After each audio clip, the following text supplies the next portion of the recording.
All right, looks like we are live. So yeah, hey guys, how's it going? Welcome to episode 132 of Let's Chat Live. Thank you for tuning in. So yeah, hope you all had a great week, and yeah, it's a weekend now. So let's use him in the night chat waiting to speak to me. So waiting for me is Ozzy and Shadow. Fabulous. Let's go and say hello to him, shall we? Hmm. Hey guys. Hey, Luke. Yeah, Luke. Hmm. I think this is the first time in quite a while you've been on the chat, isn't it, Ozzy? Voice chat, that is. Yep. Yeah, because I've been busy for the last few weeks. Well, we've missed you. I'll say that. We've missed you. We missed you very much. Yeah. Here So, I am. yeah, and we're live right now, guys. So, yeah, how have your weeks been? I've been pretty good. Great. Been able to watch many more movies.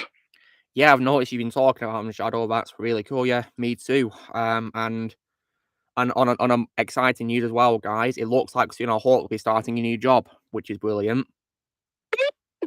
Yay! Yeah. Congratulations. So, just waiting for references to be contacted first, and then hopefully soon, I'll be looking at a start date, which is fantastic. And yeah, Luke, you were not kidding about Star Trek II Wrath of Khan. Yeah, I mean, I did say it's my favorite Star Trek movie of all time, and I'm glad you enjoyed it.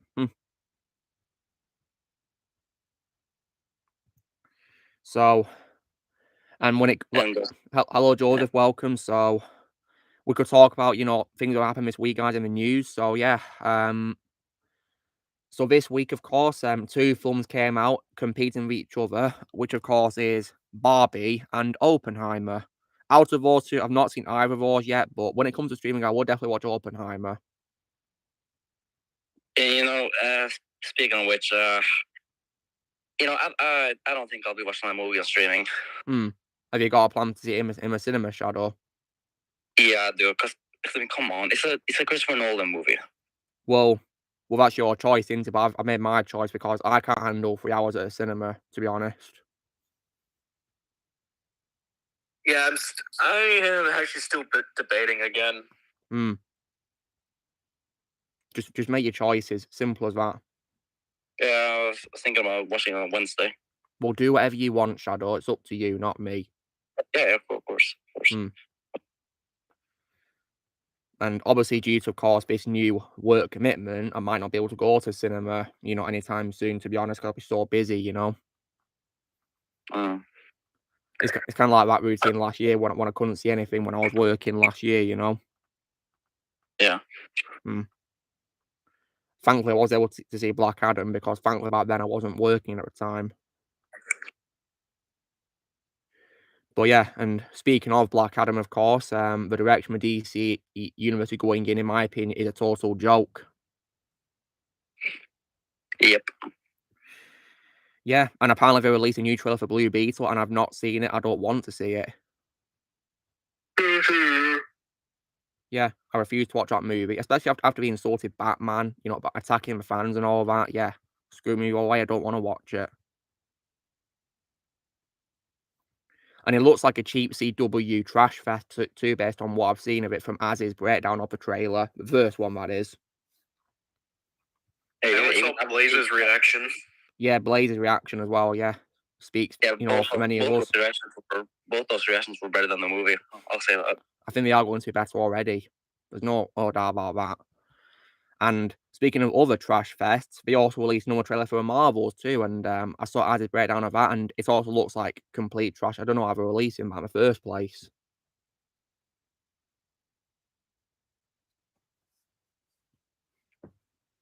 I could not watch that trailer. I literally shut it off early. It is a horrible trailer, trust me, and the visual effects are also horrible too. Well, yeah, I thought that the first trailer wasn't bad enough. They released another one. Yeah, they did. Just genuinely, when I was trying to watch that trailer, it was actually hurting my eyes. It is unwatchable, trust me. Horrendous. Yeah, because technically I nearly saw the first trailer, but again, I made my theater laugh. I don't remember what movie I was watching, but I made my theater laugh unexpectedly. When I saw the trailer play, I was just like, oh, F off, and then everybody started laughing. Well, yeah, I can see why they would laugh, because that's the appropriate reaction. And I think they played it when I went to see Transformers, unfortunately, alongside one of the trailers for a Flush, I think, and all that. One of the final trailers for that. So yeah. And in other news as well, guys, in terms of gaming territory, they also released a trailer for the downloadable content characters in Mortal Kombat 1. Yeah. And what I will say, guys, is the only character that I'm most excited to play as is Omni-Man. Just Omni-Man, to be completely honest. As for Peacemaker, guys, I'll only be interested in playing Peacemaker if John Cena returns to voice him. And as for Homelander, get lost. Why did they bring him into the game? I don't literally know. my question. I don't know, because he's so unlikable. Why not just bring in like Superman? Is it really that hard to do? You brought the Joker into MK11. You can surely bring in another DC character, right? Yeah, what a joke. So yeah, I don't think I'll play as Homelander, guys, if I do ever play MK1. On the plus side, though, we have brought back Ermac and Takeda and other familiar faces too in this. I think Shang Tsung's confirmed as well. So yeah, how exciting is that? And of course, the trailer. Soul is mine. Yeah, they've also confirmed that Kenshi's back, which I'm happy about. I love Kenshi. Your soul is mine. Yeah, very iconic catchphrase, that. It's not necessarily it's all about Dollar. I think it's stupid, to be honest. They should have brought in Superman, to be honest. Or maybe, but yeah, if you want to bring in a villain, bring in General Zod. Yeah, I think it's really stupid, to be honest, really bringing in Homelander. And none of them, because NetherRealm have a habit of bringing back actors to reprise their roles, they could probably bring back Tony Stark to voice Homelander, probably. I don't know. But to be honest, I don't really care because I hate the boys' show. I don't want to watch that show. It's not worth it, Ozzy, trust me. I've watched it, most of it for your benefit, and it is not a good show in my opinion. It's an example of a show I hate that people like for some reason. Well, I think we already know which episode killed my interest in trying to watch The Boys. Yeah. Season 3, in my opinion, was what killed my interest totally, because Series 3, in my opinion, was completely and utterly hideous. Horrible. Like, everything I would not want in a Homelander show was there. In my boys' show was there. It was horrible. Like, it's just unwatchable. Instead, though, guys, I turned it off and watched Better Call Saul's final season instead. That was definitely better. Far better, I can confirm it. Having seen both those seasons, Boys Series 3 for the most part and Better Call Saul's final season, yeah, Better Call Saul was a masterpiece in comparison. I mean, that season finale was fantastic.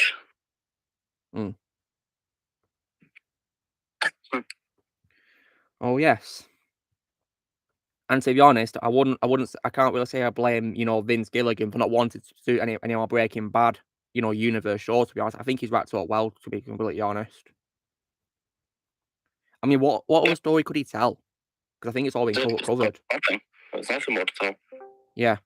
And respect, Don. welcome, Don. Hey, Don. Yeah, respect to Vince Gilligan for wrapping it up really well, and for not going woke in the recent seasons either. Better Call Saul. Yeah, I mean, he had the chance to, but he didn't. Yeah, respect to him for that. He's a legend, Vince Gilligan. One of my favourite TV show directors of all time. Hey, Liv, welcome. Hey, Liv. Hey, Liv. And so, in terms of what I watched this week, guys, I re-watched Hunt, Drac and Notre Dame on Sunday after I did the stream last week, and to this day, it's one of my favourite Disney movies of all time. Back when Disney never got to go dark as well. Absolutely. And also speaking of Hunchback of Notre Dame, I of course managed to see the first adaptation. Yeah, I need to see that one day, see what I think of it. The very first adaptation, 1923. Yeah, because so far, guys, I've only seen the animated film. I've not seen any other adaptations. But speaking of animated film, however, guys, unfortunately, I watched its sequel, and I think it's one of the most atrocious sequels I've ever seen in my life. It's trash, in my opinion. Horrible. Yep. Well, I'm still wondering why did my Blu-ray of that movie come with a sequel? It shouldn't have, to be honest. And I think the idea You know, guys, I think the idea of him doing a sequel to it is disrespectful to Victor Hugo because he never wrote a sequel to Hunchback of Notre Dame, as far as I know. Look, see right there? Yeah, it's right there. Horrendous. It's really annoying. You know, And after I rewatch on Straighter Tides, I'm going to be watching this Stallone action flick called Cobra. not seen that yet. Yeah, I plan to watch that. I'll see that one someday. Oh, yeah, And- speaking of Hunchback, I actually have the original book. Oh, very nice. I'll see if I can get it one day to read it. You see, so Yeah, I still need to read it. So yeah, I think it's disrespectful to Victor Hugo how we did a sequel to Hunchback because he never wrote a sequel to Hunchback. The only thing he did was he wrote like a script for like an opera, which was an adaptation of the Hunchback first book, which is called La Esmeralda. He didn't do a sequel. Absolutely not. Yeah, so I it's think before, disrespectful. like, I think before I read the original Hunchback, I'm just gonna read this first, maybe. Oh, Phantom Bristol. Nice one. And as far as I'm concerned, guys, Hunchback 2 for me is a full-on 0 out of 10. I see Aaron's here. Yeah, Aaron's here. Hey, Aaron. Hey, how's it going? Great. Yeah, nice to have you here. Well, I have some good news. This might interest you as I plug in my Yeti mic. Yeah, I'd love to hear good news. All right, so I officially have signed up for the Amazon affiliate program, which means I can get commission for recommending products that I actually use. All right, that's nice. Yeah, so I'm gonna be so that's why my video today is gonna be late because I've been signing up for that. Oh, that's fine. Yeah, videos are always worth the wait. Yeah. So so right now I am recommending my drum products because not my drum products, drum products I use. Did that make sense? That's yeah. But I don't think I think J.K. Simmons' voice is unlike any other. You know, I don't think anyone can copy his voice spot on. To be honest, his voice is very unique. It has a unique voice, so I think that's what makes it good. There's some actors in this world who have very unique voices. You know, it's very hard to copy them. Agreed. Blaze just texted me now, guys. Said he'll be joining in a bit. No worries. Wait, who's joining? Blaze. Blaze, awesome dude. Yeah, he's very awesome. Very loyal too. Yeah, great friend. Get into 5K subscribers? Who knows? Just throwing it out there. I mean, for real though, I think. And Daniel's here. Daniel's back. Hey, Daniel. Hey, what's up, guys? How's it going? Good, thank you. Yeah, nice to have you here, Daniel. So Daniel, is the special guest that you're wanting to bring on coming very soon, or what's happening with that? As of right now, everything should be coming together. He will be here at 2:00 California time, and that is 9:00 London time. Fabulous. Well, I'll be looking forward to it. Can't wait. And if you guys want to hear what special guest is, it's the YouTuber called Chandler Talks About, who is Daniel's favorite YouTuber of all time. Yep, he's finally joining us. Yeah, can have a nice chat with him. He's a really nice guy, and I watch his videos. He's really cool. So if you guys haven't already, I'd reckon you go subscribe to him. He's called Chandler Talks About. And please also show him some love on his social media, you know, like Twitter and Instagram as well. Go show him some love on that too. And if you guys have any questions for Sean, feel free to put them in the comments below when he comes on, and I'll try my best to read them out to him. So yeah. Yeah, it should be about 30 minutes, maybe 45 minutes if Sean has the time, but he will definitely be here. Fabulous. We can't wait if this happens. And I guess I came back at the right timing then. Yeah, indeed, Ozzy. Yeah, I'm glad you're here at last. And also, as well, in other news, guys, they also released a story trailer for Spider-Man 2, the game. And yeah, just give me that game already, please. It looks so awesome. Yeah, I really can't wait to play it. I mean, I'll need a PS5 first, though. I'll be sure to go over to my friend Colin's house, the same guy who I saw Indy 5 with, since he has a PS5. Brilliant. So you're in luck then. And Furthermore, as well, guys, when it comes to what I've been playing, of course, as you guys will know, I've been playing Lego Marvel Superheroes, the first Lego Marvel game, and I was able to platinum it yesterday. Well, technically today in the early hours of the morning. Well, sadly, Spider-Man 2 is only going to be available for PS5. At least that RoboCop game is going to be available for the Switch. Mm-hmm. You know? So, Well, and I have a Switch, so... Well, you're in luck then, Don. Yeah, nice one.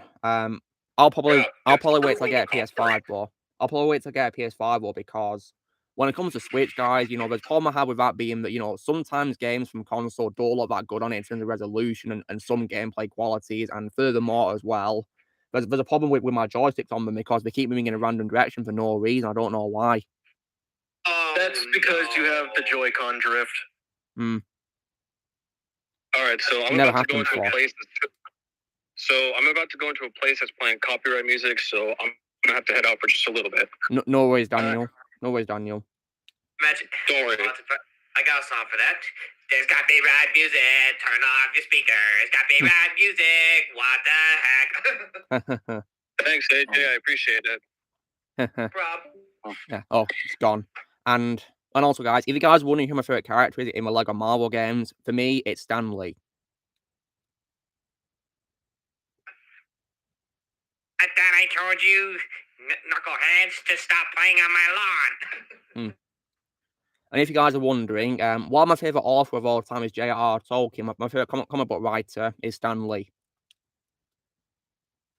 Yes, my favorite writer is actually C.S. Lewis. He's pretty awesome. Great choice. Great choice. Yeah, C.S. Lewis is a great author. Yeah. Yeah, I love his Chronicles of Narnia. I love the interpretation he had for it. It's pretty awesome. Yes. Yeah, it's really cool how Stan could turn into a Hulk in the game, and he's got lots of other powers too, which is pretty awesome. And I gotta say that today, guys, that game feels like a tribute to Stan, an amazing tribute to Stan Lee. And if you guys are wondering what my favorite, you know, of the Deadpool missions is in the game, which you do, you know, for the Deadpool Red Bricks, it's the one in Marvel Comics headquarters. Love that one.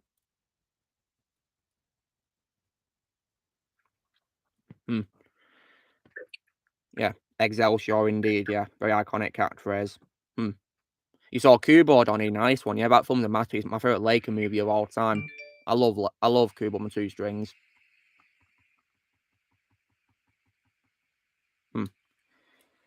Yeah. If you guys haven't seen it already, I'd recommend it strongly. It's an absolute masterpiece. If Amund was here, he'd say it's his favorite Laker movie as well. But yeah, I don't think he's here, is he? Did he say he's not going to be here, guys? Or is he going to be late? I haven't heard from him. From him. Speaking of Leica, guys, also locked down Paranorman for the Halloween Horror Movie Season 4. Awesome. I'll be looking forward to that. So I remember that as well. Yeah, I think it's a pretty good animated movie by them. Yeah, really good. I think he does a great job of being like, you know, like a zombie film for family-friendly audiences, really, to be honest.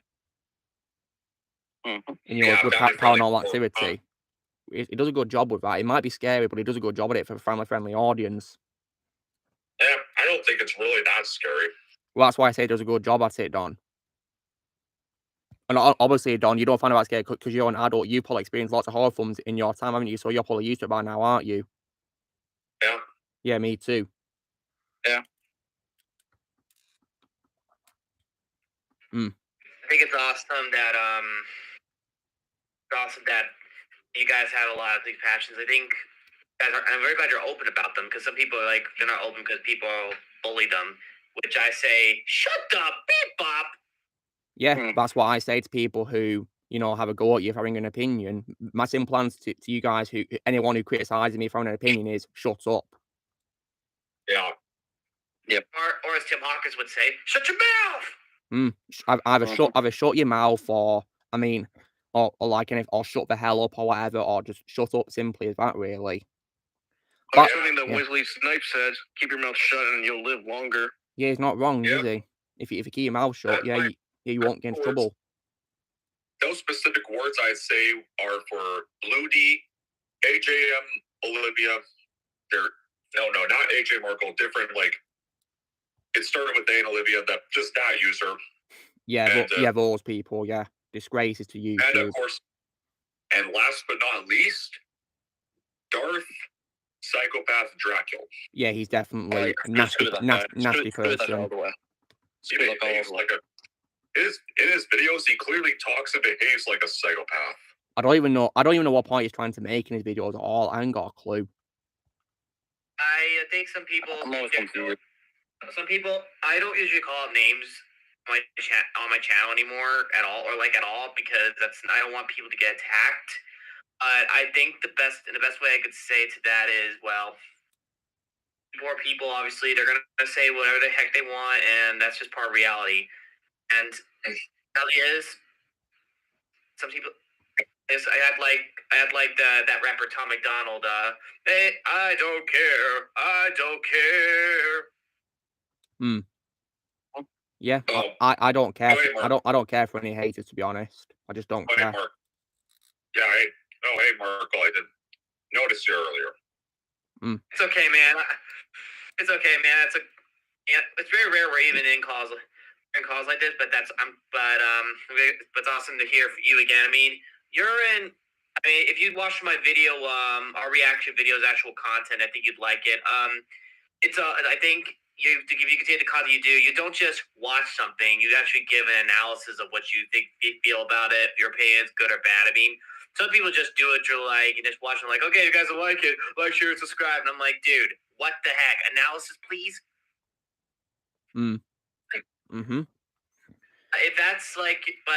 But some people want to do more just reacting, which is why James, or Jay, he kind of left the reaction community because he wanted to do more than do what more. To be honest, I don't blame Jeff for doing that, and I can see why, because I'm following in his footsteps. Yeah, I mean, I kind of did the same thing, but the difference is I'm open. I'm actually very open to doing reactions once in a while. That's good. Just don't want to be like, I have to be very careful because some reactions are copyrighted. That's also the reason why I don't like doing it either. That's also the reason why. That's like, people, I always tell you that joke about copyright. Like, copyright, you get copyright. YouTube in a nutshell. But are like 3 loopholes how to get away with it. They continually pause the video, cut out some parts of the reaction, or they get permission. Those are the 3 things. And I don't really like doing that. I only did that for one video. It wasn't really copyright in the first place. It was a theory reaction by the Living Blue Jay. He did some reactions to he did some theories about the Five Nights at Freddy's Security Breach, which is the latest game so far. But pretty soon, actually, in I think tomorrow or whatever, it's coming very fast. They're releasing a DLC of a Security Breach called FNAF Ruin. I'm gonna hear a lot about it myself. But the only problem is I don't have this PC for that, and I don't have a latest console for that. Which I'm okay with that for now, because my main financial goal is to go to New Zealand.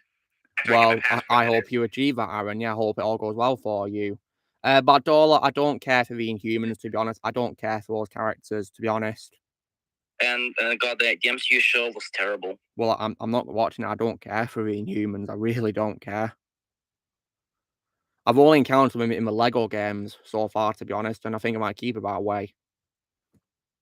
I only tolerate them in Lego. So yeah, bonsoir Venom Comics. And also, guys, speaking of Lego, another thing which I think is a beauty about the Lego Marvel games is when you, of course, get True Believer with all the stud collecting in the levels, of course, at the end of a level, when you get that, you'll hear, of course, Hulk roaring first, and then Stan singing his iconic character, which is Excelsior. I love that. And whenever I heard it when playing my replay with guys on PS4, I mimed the line with Stan. I said it with him. Because it's just an iconic character, isn't it? And that game now feels like a tribute to Stan. So yeah, he's an absolute legend, Stan Lee. Yeah. Yeah. Imagine he came to the Marvel headquarters today, like, I need you kids for 2 years, and this is what you do to my creation? Such a Yep. disgrace. I think Stan wouldn't be happy at all about what's happened to his franchise of characters he co-created. I don't think he'd be happy about that. Yes, my daughter. Yes, my daughter. I did hear it, but my favorite voice actor, Peter Cullen's going to be in Invincible season 2, so that makes me even more excited to check that season out. Sounds pretty dope. I mean, I think I think Peter Cullen knows James or Jay once. James. So I think that's pretty dope. I mean, yeah, I love amazing. Well, obviously, I love a lot of the covers that he's done. I've loved a lot of the videos that people have done, and to be honest, I love the actual. Let's say I loved the music covers, obviously, not because I'm a drummer, which I do have a music channel which I use. Haven't gotten 100 subs yet. Oh, almost forgot. Recently, not too long ago, YouTube upgraded their policies when it comes to their partnership program. Right. Okay. And Don, I think you want to listen to this one. You can now have 500 subscribers and 3,000 watch time hours. So I did not know that. Yeah. Now you do, and you basically. But here's the catch. This is what I found out. You won't have ads running on your video when you have the 500 mark. That's when you hit 1,000. But you could have like super thanks and all those like donations with the YouTube partnership program on your first tier. Honestly, Aaron, I couldn't care less about YouTube nowadays because of what they did to Luke. Yeah, to be honest, I really don't care anymore. I understand. I lost all hope for them, to be honest. If it was, there's no hope for them. Honestly, if it was me, I probably would just not. I will be honest. I'm not happy with what they did to him either. I think the only way Luke could get out of that one is if he makes a new account on YouTube, which I highly doubt he'll do, or he finally gets. Or he could probably do something where he basically could override the problem after a year or so. Just give it some time to even out and then try again. What did YouTube do to him? They demonetized me, Dom. They demonetized me. And Don, John's know the dumbest reason why they demonetized me, Don. It's because of reused content. And it makes no sense. Repetitive content. And also, this Luke's channel was a reaction channel. And I'm just thinking, YouTube, just what the hell? Don't you know what reaction channels are anymore? I don't think they do. To be honest, I've kind of lost hope for YouTube after they basically terminated Ramble Rat for life for some of the dumbest reasons, all because he had an opinion on J-Law. It's just a joke. I mean, stupid. What a joke. I mean, since I really stopped caring about YouTube, I pretty much just stopped caring about censoring my swears. And I stopped caring leaving that warning screen. Like, warning, this video is not for kids. I just kind of stopped caring. I don't see why I should care for YouTube anymore, to be honest. And so yeah. Since I'm not going to get monetized anyways, I might as well swear away. Yeah, go for it, Ozzy. But there's no hope for YouTube, so yeah. There's no hope at all. Yeah, I've lost all hope for YouTube, guys. It's a lost cause. So yeah. Well, Reverse Prime, I don't care about Homelander being in Call of Duty because I'm done with Call of Duty, and I think Homelander being in Call of Duty is one of the dumbest things I've ever heard because it's simply not Call of Duty anymore. It's just a complete joke. Yeah, that would make no sense at all if they put him in COD. He is in COD, Ozzy, in Warzone. What? Yeah, he's actually in it alongside another character called Starlight. Oh my god, that literally makes no sense. Yeah. This is pure desperation. And you know what's also dumb, guys, is they have like horror characters in the game, like Ghostface now, for example. This is pure desperation. This is literally Fortnite all over again. I think it is just first person. This is literally just pure desperation, bro, from Call of Duty to get their own fans back. Yeah. I'm gonna stick with all Call of Duty. Yeah, I mean, it's not really going in your favor now, is it? And also, leave kids alone. Wait. Shredder's in Warzone? Is he now? Well, that's pretty stupid. Oh my god. What a joke. God, I'm going back to Black Ops 2. I'm sticking with Black Ops 2. Yeah, Blaze is here. Yeah. Oh, hey Blaze. Hey Blaze and Lucky Nerd. Nice to see you both here. Wait, did Daniel come back and then just leave, guys? Yeah, he did. I think for a connection. Or maybe the song which he said he's still playing. I don't know. And I'm asking him on right now. Okay, yeah. Hopefully he'll be able to join. If not, that's fine. And so yeah, you know how I say, guys, but many old games are better than new games. Well, I think Call of Duty falls in that category.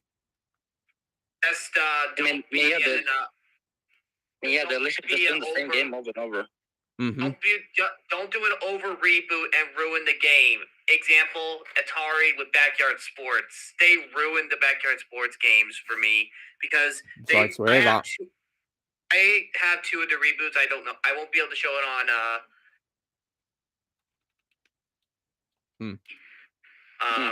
Right, so they're both GameCube games. So these are the games. Now, based on what you're looking at, which one do you think is the newer reboot? The one. I'm gonna go with the one on the right. Left, maybe. You mean this one? Yeah. I mean, I'm going with the other one. This one's 3D. It looks like a bobblehead. But if you look at the back, this is their models in the 3D game. This is the models in the newer game. They look. It's like Bill's Billy Doughboy with skinny legs. Oh. Let's just say, here's the worst thing. They cut out several characters in the game. The newer one. Well, I'll probably just play the original version, man. If it would get the console that it's on. Well, actually, there's a fact. None of them are the original. The original game came out in 1997, but then they made a new one. They had Major League Baseball. I see. Yeah.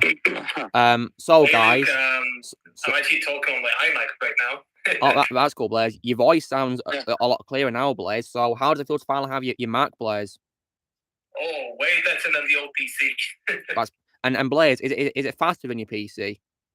Oh yeah, it is. Brilliant. And how are you finding, settling into Apple technology, Blaze? I used Apple before, so I know what I'm doing. Okay, so it's right to your street then. Fabulous. Yeah. Nice one. Yeah, Blaze called me last night to try out his Mac. And how did it sound in your opinion, Shadow? Oh, pretty damn good. Nice one. This is the built-in microphone, if you're asking. The built-in microphone. Yeah, the built-in mic sounds really good. Yeah, I'm using my I'm using mine for this stream, guys. So yeah. Now because guys, because in half an hour we're hopefully going to have Sean Chandler with us, courtesy of Daniel inviting him. I'm actually, guys, what I got this week and what I've unboxed. So in terms of unboxings, I unboxed what was probably my opinion of Stuff of Nightmares, which is Batman infected by the Joker's neurotoxin. Like, look at this. This is Stuff of Nightmares. Oh wow, I can agree with that. And when you have Batman possessed by the Joker's toxin, you're screwed.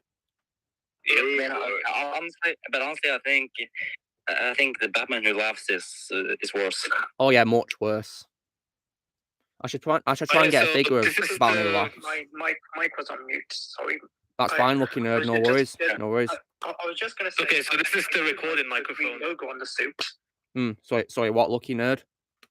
I said I do like the green logo on the suit. Yeah, bat symbol. Yeah, it's very, very nice. Yeah, pretty freaky about how it's green, but of course, like the Joker's hair. Yeah, fits well. And then, guys, I got 2 games this week. One of which is actually a PS Vita version of a game that I got last week. So, if you guys were here last week, can you recall which game I got last week? No, sorry, no. Well, it's a Lego game, guys, and I only got this game for the sake of my Lego marathon. Force Awakens. It is for PS Vita, yeah, guys, and surprisingly, it looks like a good port to PS Vita. Lego Force Awakens on the Vita. And guys, I only got this for the sake of the trophies and for my marathon because as part of my Lego marathon, guys, I'm playing the Vita versions as well. But there are some exceptions though, because after my horrible experience with the Lego Movies game on the Vita, I don't want to play any of the games which have time challenges. I'm personally not a fan of that thing, so that's why I'm not going to play Lego Hobbit on Vita. I'll just get to Lego Jurassic World if I find that on Vita. Good choice. Yeah, and then guys, I got a game for PS4, and this is actually a remake for a game which I played as part of my childhood on the original Xbox console, and this is on PS4. This remake of the game. So can you guys guess what it is? It's a remake of a game from my childhood on the original Xbox, and it's a remake. Destroy All Humans. Well done, Ozzy. It's a Destroy All Humans game remake on PS4. Nice one. Yeah, I played the original version on when I was a kid on Xbox, guys, visual Xbox, and it's a really hilarious and fun game. And Crypto is a really funny character as well. It's probing time. Oh, this goes for the Jumbo Probe. Hopefully one day, guys, I'll see if we can get a sequel as well for PS4, because that's also I think that the single player for that got ported to PS4, so hopefully I'll get that too. And also, guys, in terms of a figure, last week I, of course, got a figure of Batman. Well, guys, this week I got another Batman figure where he's got a hazmat suit on. That's dope. And I got this, guys, because it says here that you can actually light up the bat symbol, which is really awesome. So, I'm not sure how it turns on. There's probably like an on switch or something on it. I don't know. I'll probably find out when I unbox it. Probably next week, next Saturday, because I tend to unbox things on a Saturday nowadays. It does almost look like the one I actually showed you the other day. Yeah, it's quite similar, yeah. So that's all, guys. And if you guys would pick a favourite thing that I got, what would it be? Maybe. I have to say the Batman in Toxicated Eye Joker. Yeah, Batman, Joker, yeah. Very nice. Same here. Very nice. Same. I mean, it is definitely stuff of nightmares, I'll say that.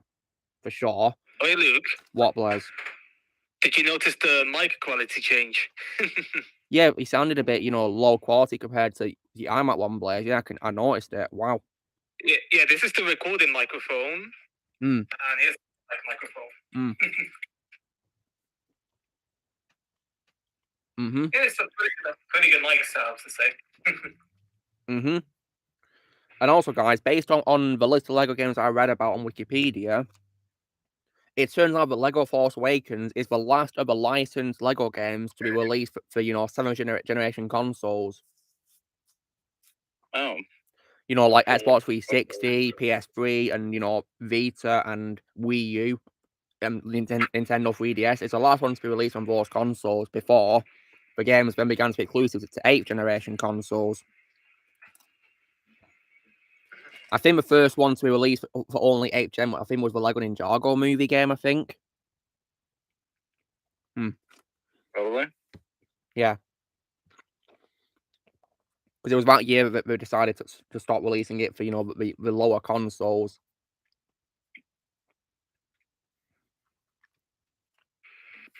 And I can say, guys, that when I eventually do get a PlayStation 2, I will be getting the classic Lego Star Wars games, the classic, the 2 of them. There is the complete saga on the PS3. I can say, which I'll be sure I'll get that for PS3. It's a shame though that they decided to go 360 instead of the original Xbox. But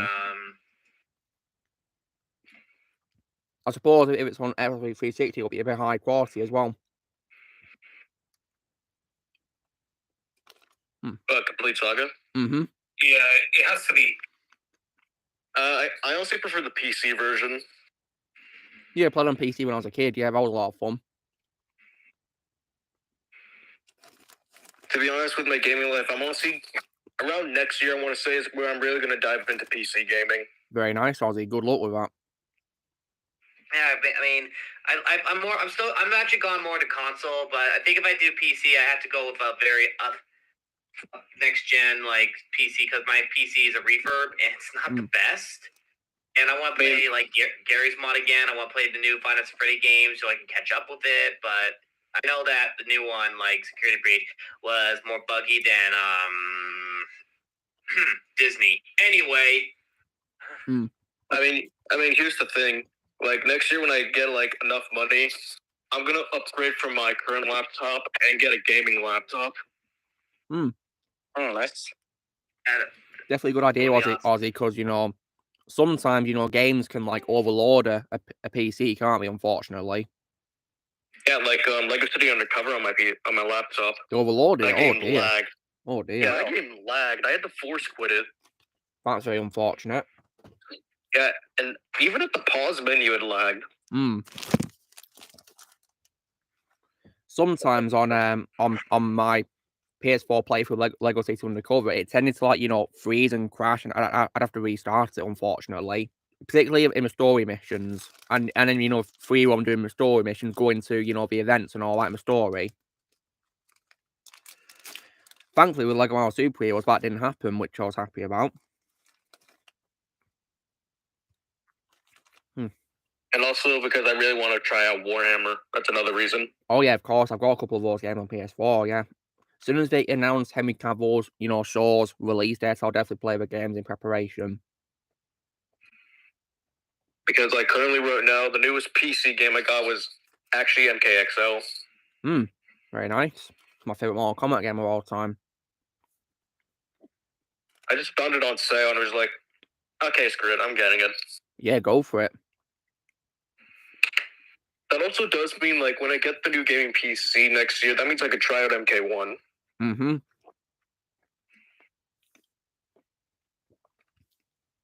yeah, Omni-Man in MK1. Yeah, I hope J.K. Simmons returns to voicing, Blaze. I hope too. I mean, I don't see why he can't. I don't see why he can't return, guys, because he is a prolific voice actor after all. J.K. Simmons, he does lots of voice work. Yeah. I mean, have you guys seen the amount of time that he's reprised as well as J. Jonah Jameson in things? Oh, he's done it a numerous amount of times. Yeah, a lot. So surely you can do it for Omni-Man, right? Oh, it was also one of the good qualities of Ultimate Spider-Man. One of the only good qualities. Thankfully, guys, I've only seen the first episode of that show, and I didn't want to see any more, to be honest. Well, you're not missing much. I'm not missing anything. Should be a new song. Whenever someone sees something that you don't care about, I'm not missing anything. I don't give a crap what you think about. Gotta move away from my life. Buddy. And what's this? I got a bill in the mail. Better pay it. Your camera looks good, Blaze. I'd never say that. Okay, that's the built-in webcam as well. I'm just back on my iPad again. Very nice.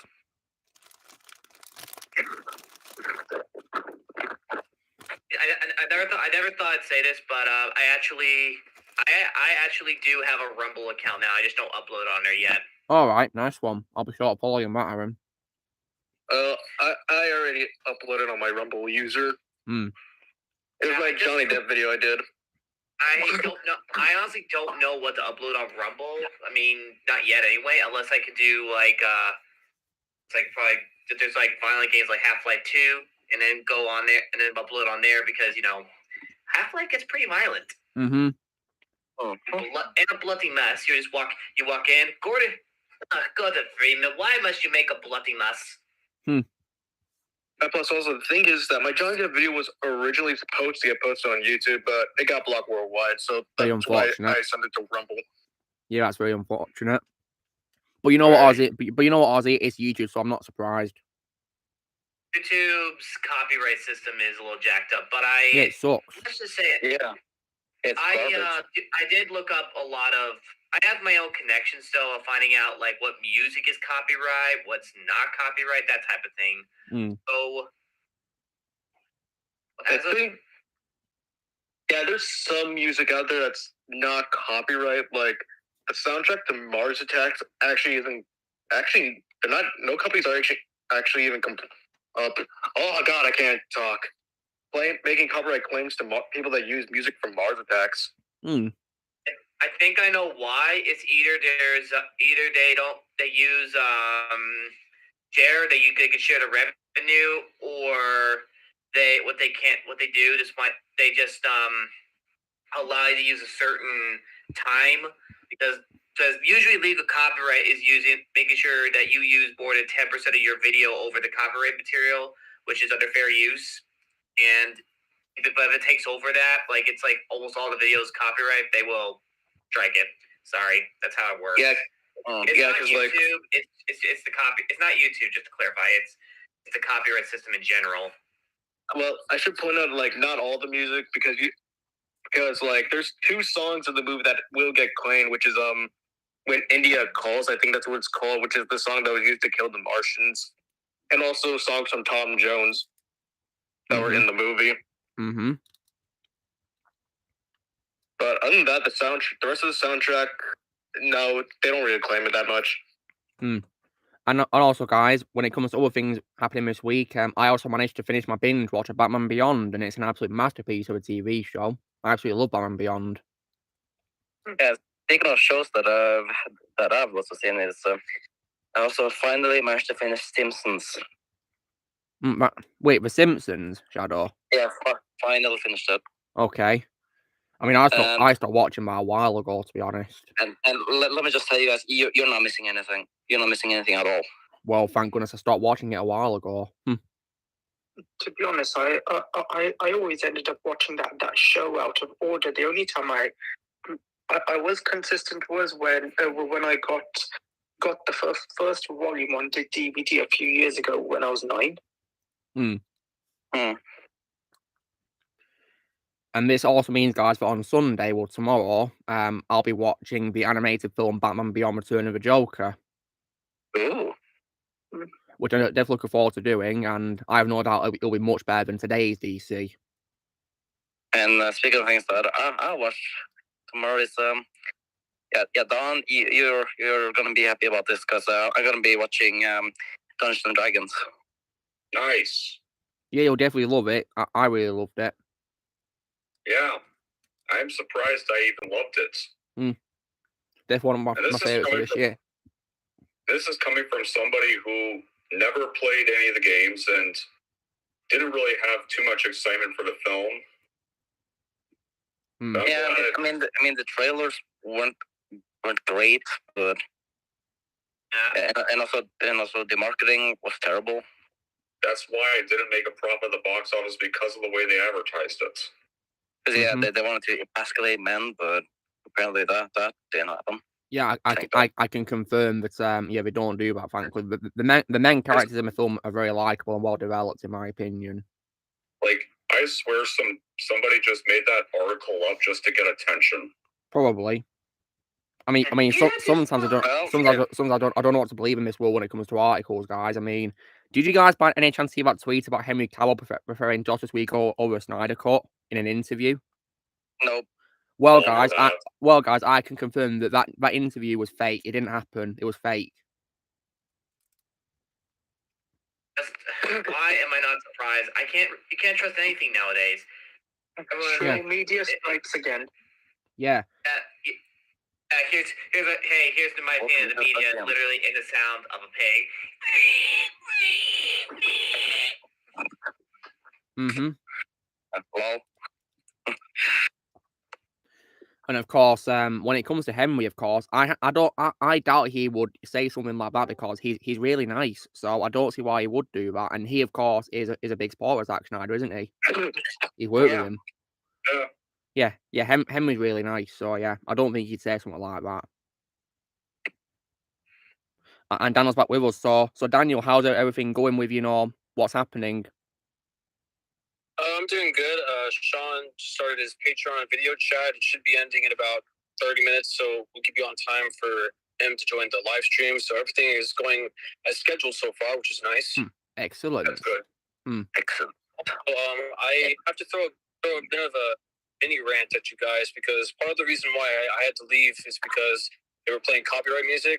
They also were playing the trailer of that god-awful Duck Illumination movie that's coming in December, and I was just cringing. Well, guys, I didn't I see a hate it. trailer, and to be honest, guys, I don't really care about it really, especially when I found out Elizabeth Banks is in it. Yeah. Yeah, her character is already unlikable. I already heard that. I just heard that the Aquaman 2 trailer is, or Aquaman 2 is just going down that.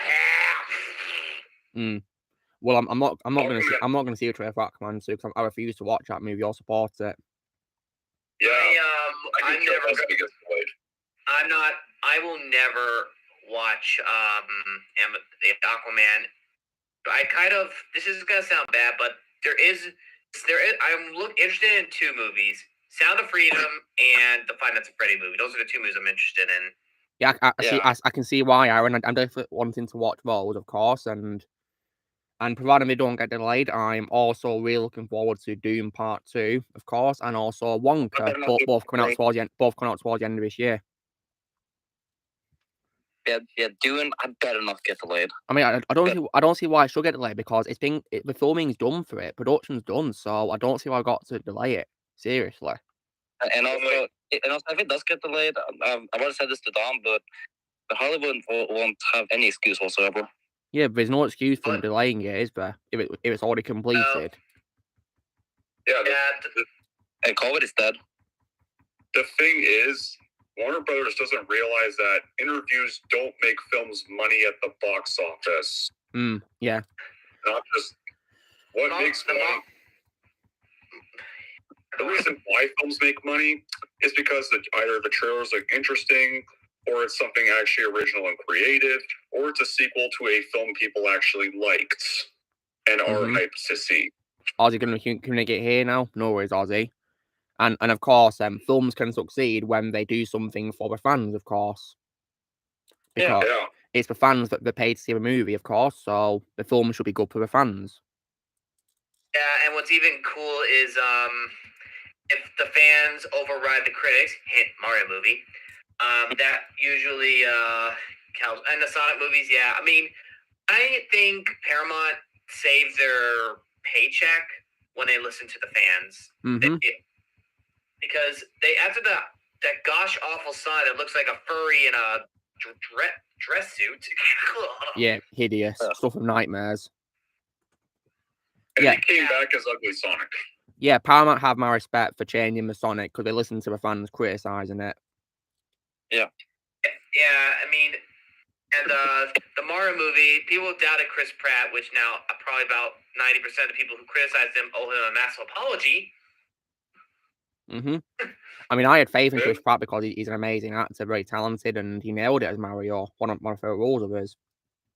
I mean, when I heard the casting, I was a little bit on it, but I didn't really think it was going to work. But when I heard the voice, you got it. You had it right there, Chris. Yeah, and I don't want to badmouth Chris Pratt. He's a legend. I don't want to badmouth him. Yeah, he's very good. He's very good at what he does. I mean, I think I have more respect for him. He's one of the few actors, all of Robert Downey Jr. to have respect. Chris Evans. Yeah, sorry, screw him. Chris Evans. The only Evans I have is Evans drumheads. There's AJ, that's. AJ, a question for you. So you said you were interested in the movie Sounds of Freedom, right? I am interested. I'm curious. Have you seen The Passion of the Christ from director Mel Gibson? I have heard of it, and I am aware about it. Mel Gibson has done a good job with movies in the past, so I think I know he's involved in it, so I'm very interested to see what he can do.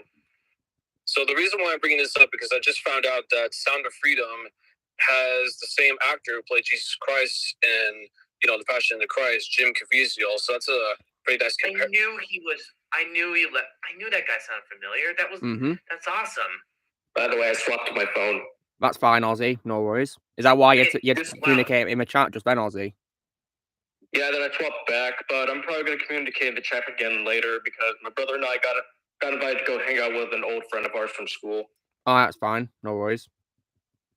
I just hope things don't go into too much copyright music while you're there if you're still here. Definitely not, because I think we're gonna go hang out at a shop I used to go to where I got a bunch of old video games from. And normally they don't play copyright music there. That's good. Okay. So we should be safe. Yeah, I mean, everyone. I mean, people. I mean, copyright is a pain in the you know what. That's why I'm always careful about.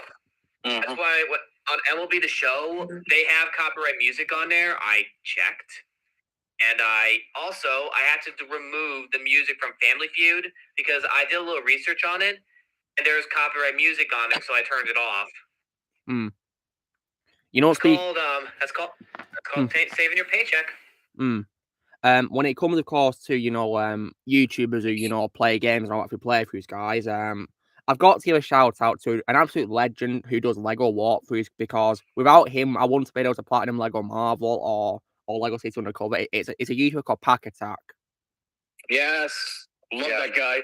Yeah, he's an absolute legend, guys. Also known as Matt, according to his comments, and he's a legend. And yeah, without him, I wouldn't have been able to solve the puzzles to 100% completion. He's a legend. So if you guys need any help with the puzzles in Lego games, 100% completion, mini kits or whatever, or collectibles, he's definitely your go-to YouTuber for that. And he keeps it nice and simple as well, because he's a no commentary YouTuber as well. So yeah. So he just does it for you right there. No long waits and anything like that, and he gives timestamps as well. So we respect him for that. Yeah, he's very helpful. Yeah, nowadays I just try to figure the process out myself. Well, good luck to you for that, Shadow. But yeah, if you guys ever need any help, then he's definitely your go-to YouTuber for that. He's very helpful for me.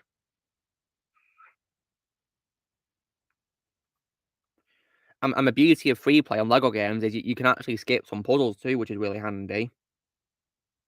Say if you playing as characters who can't fly in the story mode version of the level, well, if you do it in free play, you could probably fly over a puzzle and skip it. Simple as that. Which is very handy. Yeah, though the only downside to some Lego games is, like, for example, Lego Marvel Superheroes on the Nintendo 3DS version. If you want to be playing the next level, you need to be getting a certain amount of bricks to progress forward. Yeah, that's stupid, lucky nerd. I personally don't like the Portal version of Lego Marvel. It's even got a subtitle called Universe Impel for some reason. Yeah, I remember that, and it's kind of boring replaying the same level just to get extra bricks. And Yeah, Jay Shopback is also cool as well. He's a commentary YouTuber as well. I've been on his streams sometimes. I'm also friends with him on Xbox as well. Nice. Yeah, because he allows you to add him as a friend on Xbox, so I jumped to a chance because he's cool. Yeah, I've actually even had the pleasure of talking to him on Twitter. That's cool, Shadow. Nice one. Hey, he's amazing. And another one as well who also plays Lego games and also games in general is also Game Unboxing Reviews. Have you guys ever watched him? Yeah. Yeah, he's really nice. I follow him on Twitter as well, and I've been on his streams sometimes. He's really nice. Better charge my case. So yeah. And so Ozzy, as someone who's played both console and portable versions of Lego games, is there any examples of a portable version of a Lego game that you prefer over a console version? If you can't talk it in here, Ozzy, you can talk in a mic chat or in YouTube comments if you want to. Okay, sorry about that. My neighbors came because they had to pick up something from my house. That's fine, Ozzy. Did you get what I asked you just then? To communicate in the no bike chat or YouTube comments. Well, I was asking, when it comes to Lego games, is there any examples of a portable version of a Lego game that you prefer over the version? To be honest, I kind of prefer Lego Batman 3 over the console version. Okay, and what reason do you have for preferring it? Like, what does it have that the console version does not have? I kind of feel like it's just a bit more faster to just go through the levels. More faster? Because I think a nitpick I do have with the console version is because sometimes the levels drag on for too long. Yeah, I can confirm that they are quite long, the levels. So yeah. And personally, guys, when it comes to Lego Batman 3, I mostly like only the first 2 levels in the story mode, the first 2 levels. That makes it feel more like a Batman game, to be honest. Yeah, that's more Batman. Yeah, after you go, I think after you go to space, guys, it's a Lego Justice League game. Yeah, I mean, yeah. It really should have just been titled Lego Justice League. I think it would have been better. It's what Yeah, I call it, guys. I should have just called it Lego Justice League plus Green Lantern. Or plus. Well, it is. Well, technically, Batman is like the top DC character in the Warner Brothers. I mean, people might argue with me like, "No, it's Superman. It's Batman. It's Superman. It's Batman." I mean, I understand your point, but it really should have just been titled Lego Justice League or DC Superheroes because, I mean, it's not just Batman that's like the only DC superhero you play in the game. Well, Yeah, but here's another thing I want to bring up. I have just to say, what year did that game came out? 2014. 2014. That makes sense. Hmm. I don't think the Justice League was what would have been well received back then. Oh wait, because I'm remembering that was like Batman's anniversary, right? 75 years, yes. 75 years of Batman. Okay, it was released for anniversary. In that case, my theory has been debunked. And also, even though it's a Lego Batman game, some of the levels don't even feature them. Yeah, what gives? Yeah, if it's supposed to be like a Batman game, he should have been in all the levels, really, to be honest. And when it comes to my all-time favorite level in the game, more guys, it's a level that's based on Adam West show. Oh yeah, the bonus mission after you beat the main story. Yeah, I love that level. I can only say this in just 2 words: clickbait. What? What do you mean, Aaron? Bait. What do you mean clickbait? What do you mean? You click on the game expecting to be good. You buy the game based on what you click. You get baited thinking it's going to be an all-out Batman game, and then you get baited realizing, okay, Batman's not all in it. Yeah, that's very unfortunate. I'm personally not a fan of clickbait, really, and yeah, that could probably be an example of that. I mean, I feel like the only Batman game I can really accept where you don't play as Batman in every levels would be like the very first Lego Batman game because you play as the villains too in that game. Yeah, that was fun. I loved doing that when I played the first when I was a kid on Xbox 360. Yeah, I've been 100% in that game a lot nowadays. Well, at least that game actually feels like a Batman game because they don't just bring up the other Justice League members out of nowhere like the other 2. I think Lego Batman 2 did it better because they made it focus on Batman for the vast majority of the game. Then they gradually brought in the rest of the league through featuring Superman first, and then of course at towards the end of the game they introduced the others. Yeah. Well, they kind of also did the same with the movie version. Speaking of, the movie, guys, I'm actually really shocked they didn't do a tie-in Lego game based on the Lego Batman movie. I mean, the closest thing we got was in Lego Dimensions. But what I don't get is, they had the Lego movie in that game too, and Lego Ninjago based on the show, but those two had their own Lego games too. I mean, Lego Movie had a tie-in game based on the first film, and unfortunately based on its sequel. And of course, Lego Ninjago has the Lego Ninjago movie game, and I think some spin-off games on the Vita. I think called Ninjago Ninja or something. Yeah. So why not do like a Batman movie game? So why not have a Lego Batman movie game? That would have been a lot of fun, wouldn't it? Yeah, we should have gotten a Lego Batman movie game. And that's really unfortunate because that's my favorite Lego movie. So it breaks my heart they didn't do a Lego game based on it, just in Lego Dimensions. Yeah, I hate clickbait. I think it's just annoying and stupid. Well, I'm on both fences on that. If it's false clickbait, yes, I get that. Yeah, and it pretty much is false most of the time. That's why I can't stand it. I mean, have any of you guys ever heard of a story called The Boy Who Cried Wolf?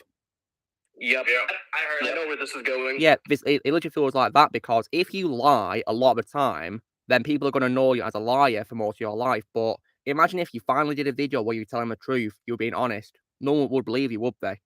Imagine that. Yeah, like what do you think is happening to get behind the camera right now? Yeah, I don't like him behind the camera anymore, guys. To be honest, I unsubscribed from him a couple of years ago. Yeah, same here. I mean, I mean, I know that he still collabs with Boogie. I mean, I still do watch Boogie 2988, but like any video with Michael nowadays, I just don't watch it. Yeah, I don't see the point, to be honest. And they get boring too, in my opinion, now. I was just gonna say, if they actually made a tie-in game, tying the movie to the first Lego Batman game, I think all the characters would have just been grunt, and you probably would have needed subtitles. Mm-hmm.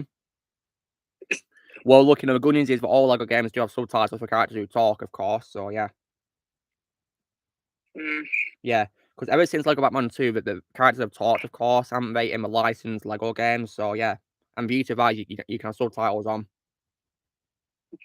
Then Yeah, I usually whenever I start a LEGO game, I always turn on the subtitles. Speaking of LEGO games, though, guys, after I've played Days Gone, the apocalypse survival game, I will be playing the LEGO Movie tie-in video game on PS4. Nice one. And I'm playing Days Gone, guys, because I unfortunately can't find Yakuza Kiwami, the remake of the first Yakuza game, in any stores, sadly. So I'm probably going to have to order on Amazon soon. But for now, guys, I'll be playing Days Gone. And I'm playing it mainly because the main character is played by Sam Witwer. And, nice. And of course, guys, Sam Witwer also earned my respect recently when he criticised The Last Jedi as well. Yeah. And how it massacred Luke Skywalker. It's not wrong. Yeah, I just hope Disney don't cancel him for it, saying that.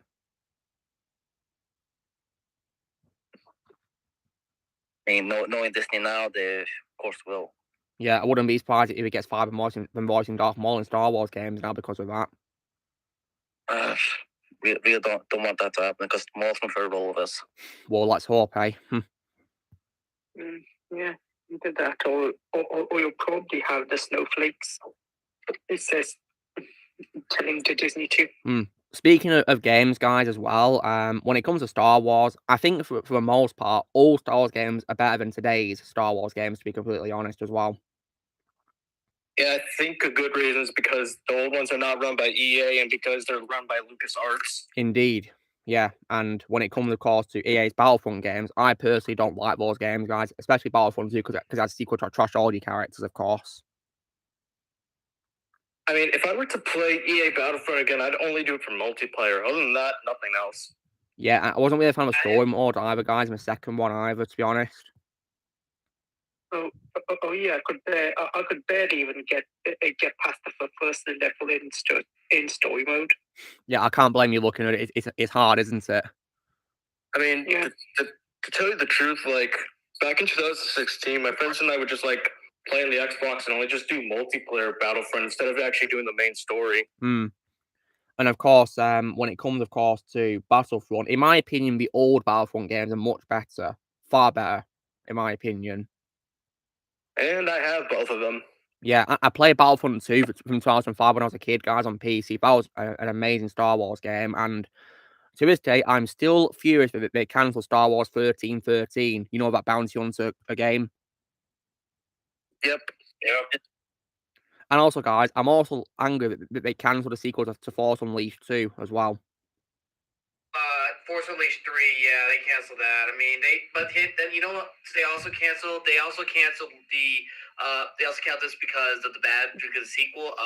They canceled Knights of the Republic 3. That would have been good. They continued. I need to find a way to play KOTOR one day. I'll see if I can play it one day.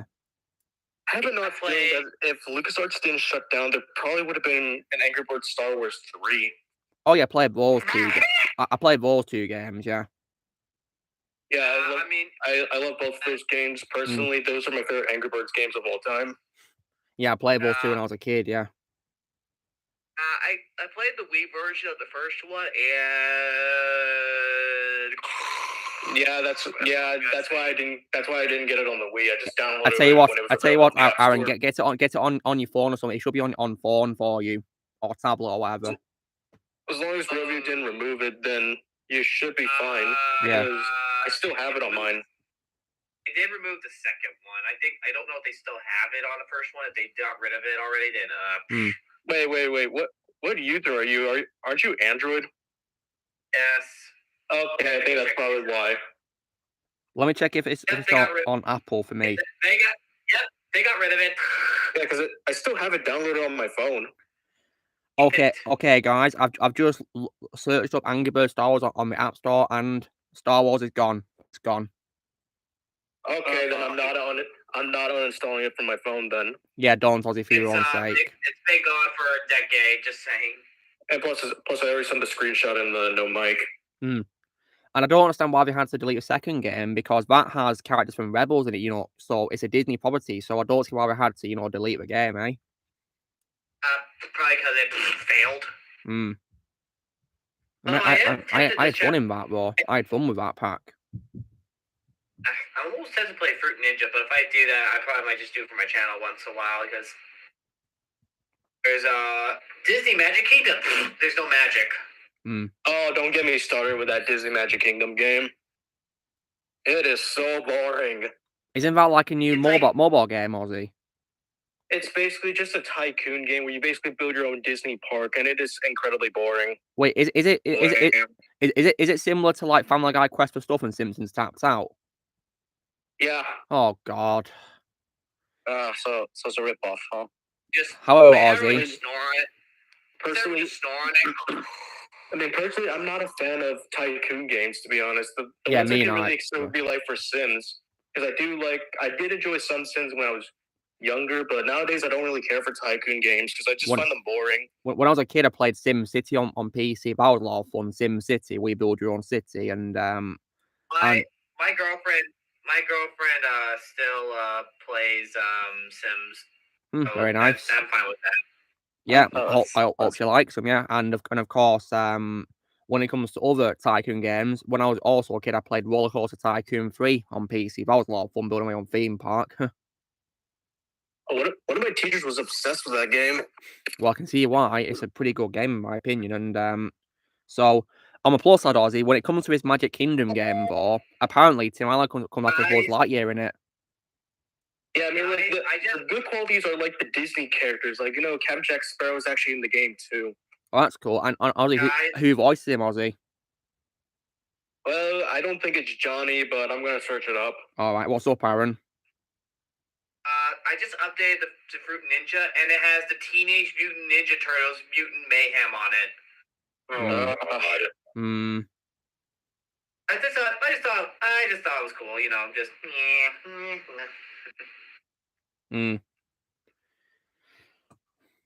Jared Butler. It's Jared Butler. Oh yeah, I know him for being a voice double for Johnny Depp because he's a sound alike, isn't he? Yeah, I'm not really surprised by that. Yeah, and of course, when it comes to Jack Sparrow, of course, I'm not surprised that Johnny Depp didn't return, because he said he wouldn't return as Jack ever again, will he? For Disney. Oh no, yeah, he won't. Yeah, respect to him for that, and he's only played him for charity. And speaking of charity, guys, of course, rest in peace to that kid who he spoke to on FaceTime. Rest in peace to a kid who passed away recently.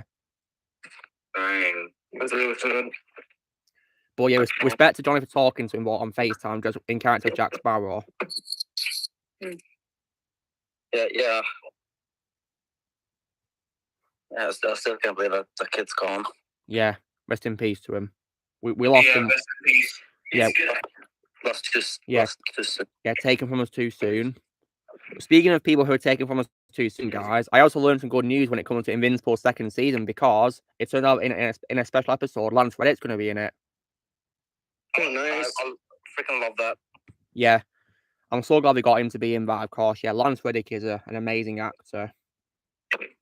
Yeah, that kid who passed away is called Captain Corey. Yeah, rest in peace to him. Gone too soon. Yeah, gone too soon. People are just gone. Yeah, I'm gonna surprise you. There's a movie called Only the Brave. I don't know if I told you guys about it before, but it has Josh Brolin, the guy who acted as Thanos in it. Yeah, I know who he is, Aaron. Yeah, we know him. Yeah, he played it and it was based off a true story of a group of firemen called the Grand Mountain Hotshots, who were in a forest fire in Arizona, and they underestimated the wind that suddenly caught up, trapping them, and when they went to shelter, they didn't make it. I see you've lost my tweet just now, Shadow. There was there was 20 Grand Mountain hotshots. Out of all of them, only one who was not with the 19 survived. So it was the true story behind it is that they were just trying to stop a fire that started with a lightning strike in Arizona, and to this day, it scarred everyone for life. It changed the entire community. It just shows that they were willing to sacrifice their life for a good cause. Probably that might be a movie review you could check out, Don, if you want to. What is? Only the Brave.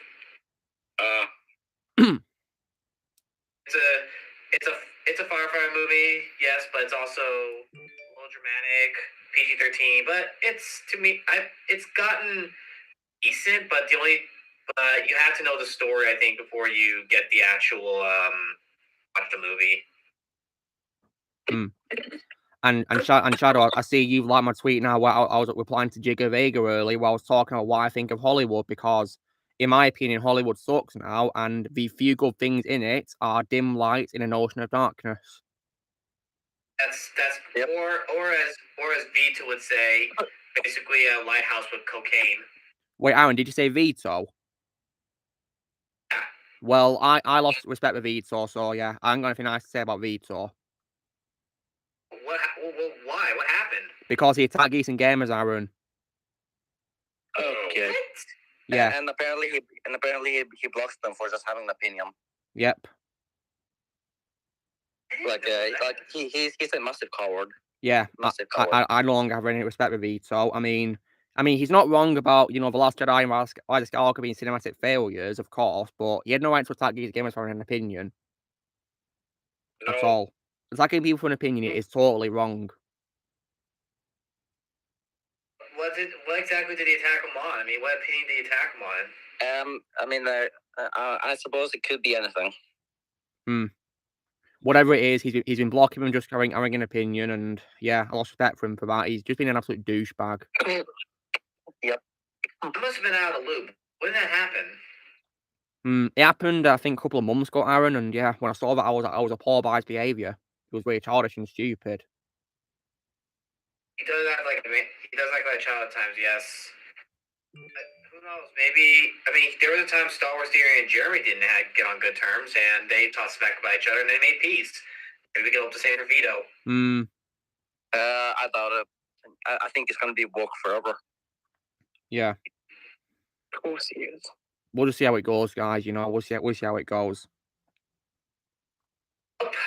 Exposed on the live stream. Yeah. And Shadow, I see you've also liked my tweet where I shared my video that I posted today, which I hope you guys also enjoyed if you saw it. Yes, because I agree with everything. Thank you, Shadow. I appreciate you for watching it and checking it out.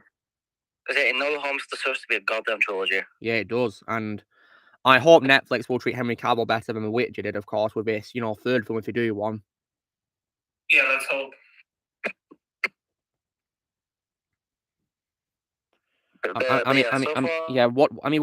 Guys, what did Henry do to deserve all this? Nothing. Didn't do anything. Nothing. Basically, embarrassing the people of The Witcher. But when it comes to Witcher, so far season 3 is not great. Well, Shadow, I can unfortunately confirm to you that after I watch Batman Beyond: Return of the Joker tomorrow, I'll be starting Witcher season 3 this Wednesday. And literally the first episode is the one I like. But just because. Yeah. And put it this way, Shadow. I've not heard good things about the third season from Gary and Azar because they've been sharing loads of clips about it, and yeah, it looks like a joke so far. But surprisingly, Shadow, the clips have shared don't even have Geralt in them. So yeah, it looks like it's the supporting cast that's not good. Yeah. Just like season 2, Geralt is the best part. Of course he is. My second favorite role of Henry Cavill of all time, behind Superman. And I've also noticed on IMDb that season 3 has the lowest ratings of the show. Well, that doesn't surprise me. I think people are not watching it anymore because of Henry leaving, aren't they? Yeah, and he basically called out their woke agenda. Yeah, I can confirm, guys, that Series 2 goes full on woke. So yeah. Yeah. And it basically so yeah, it basically makes, of course, Geralt a secondary character in his own show, which is stupid.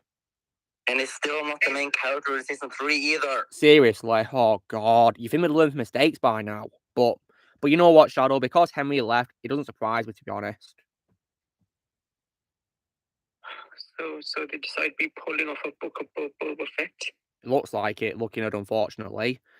However, on a more positive note, though, guys, when it comes to Netflix, after I've rewatched Infinity War tomorrow, I'll soon be checking out the new film called They Cloned Tyrone this week.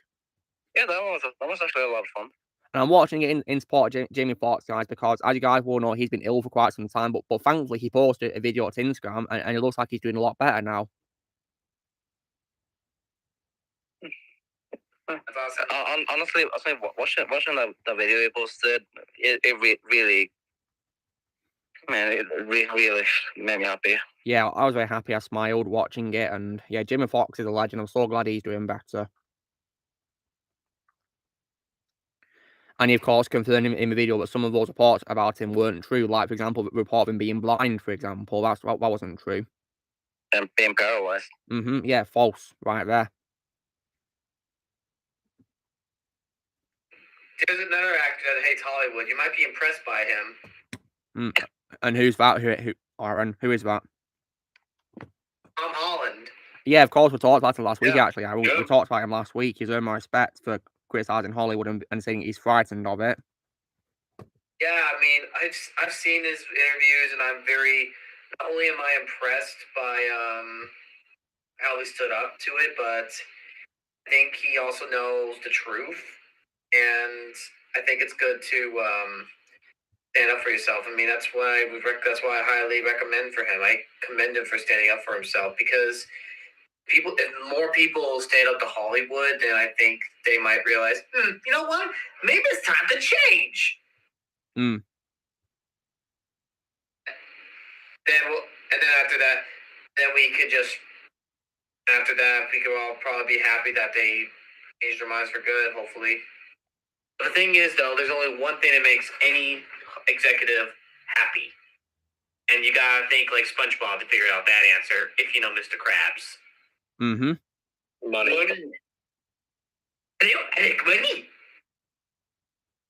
By the way, I'm now having lunch. Pizza time. Pizza time, nice. And potato chips, because why not?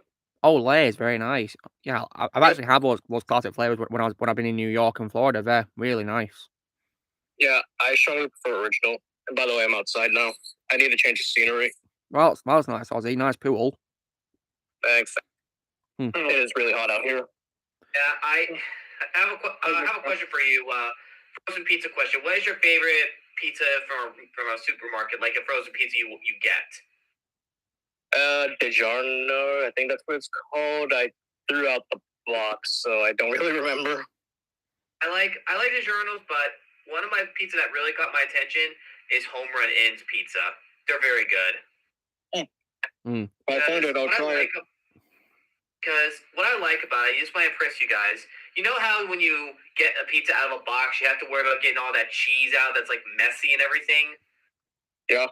Well, with Home Run In, you don't have to worry about that. The cheese is already like melted into the pizza. All you gotta do is cook it at 450 degrees, and you don't have to worry about a bigger mess. So I'm starting to be more of a pizza connoisseur a little bit. I highly recommend, if you guys want a not pizza don't have to worry about cleaning up the cheese, just get that. If you just want a pizza that basically, if you want like a stuffed crust and a good sauce and everything, I would probably maybe recommend DiGiorno's, obviously, or you can see, I don't know, they have them in your country, Luke, or do you, Don, in Canada, but I recommend Sam's Club pizza. I haven't been to Sam's Club in a while. And it's not what you think. It's not Sam's Club store. It's just another pizza company that basically called Sam's Pizzas or something like that. It's not exactly it's not like those big mega stores like Costco and Sam's Club. They're like that. It's like there's one's like that annoying brother who claims he's better, and the younger brother who knows he's better with all the warehouse he does. He just changes things a lot. It's like Sheldon and Georgie from Big Bang Theory and young Sheldon. Yeah. I mean, I just remember Sam's Club pizza tasting really good, and same thing with Costco pizza. What I like, yeah, Costco's pizza is made by is very, very good. I really love it. And also, guys, speaking of people who, of course, are against Hollywood and woke and that, I'm very happy to say that someone who I follow on Twitter is trending, and that's Eric July. Oh yeah, I knew about that. Yeah, he's trending. He's trending. So I just tweeted now, guys, but you'd love to see it. Okay, let me go take a look at this. Yeah, Eric July is awesome, guys. Found it. This is my opinion. Right. I'm gonna burp for Hollywood against Hollywood, but oh well. But just found it.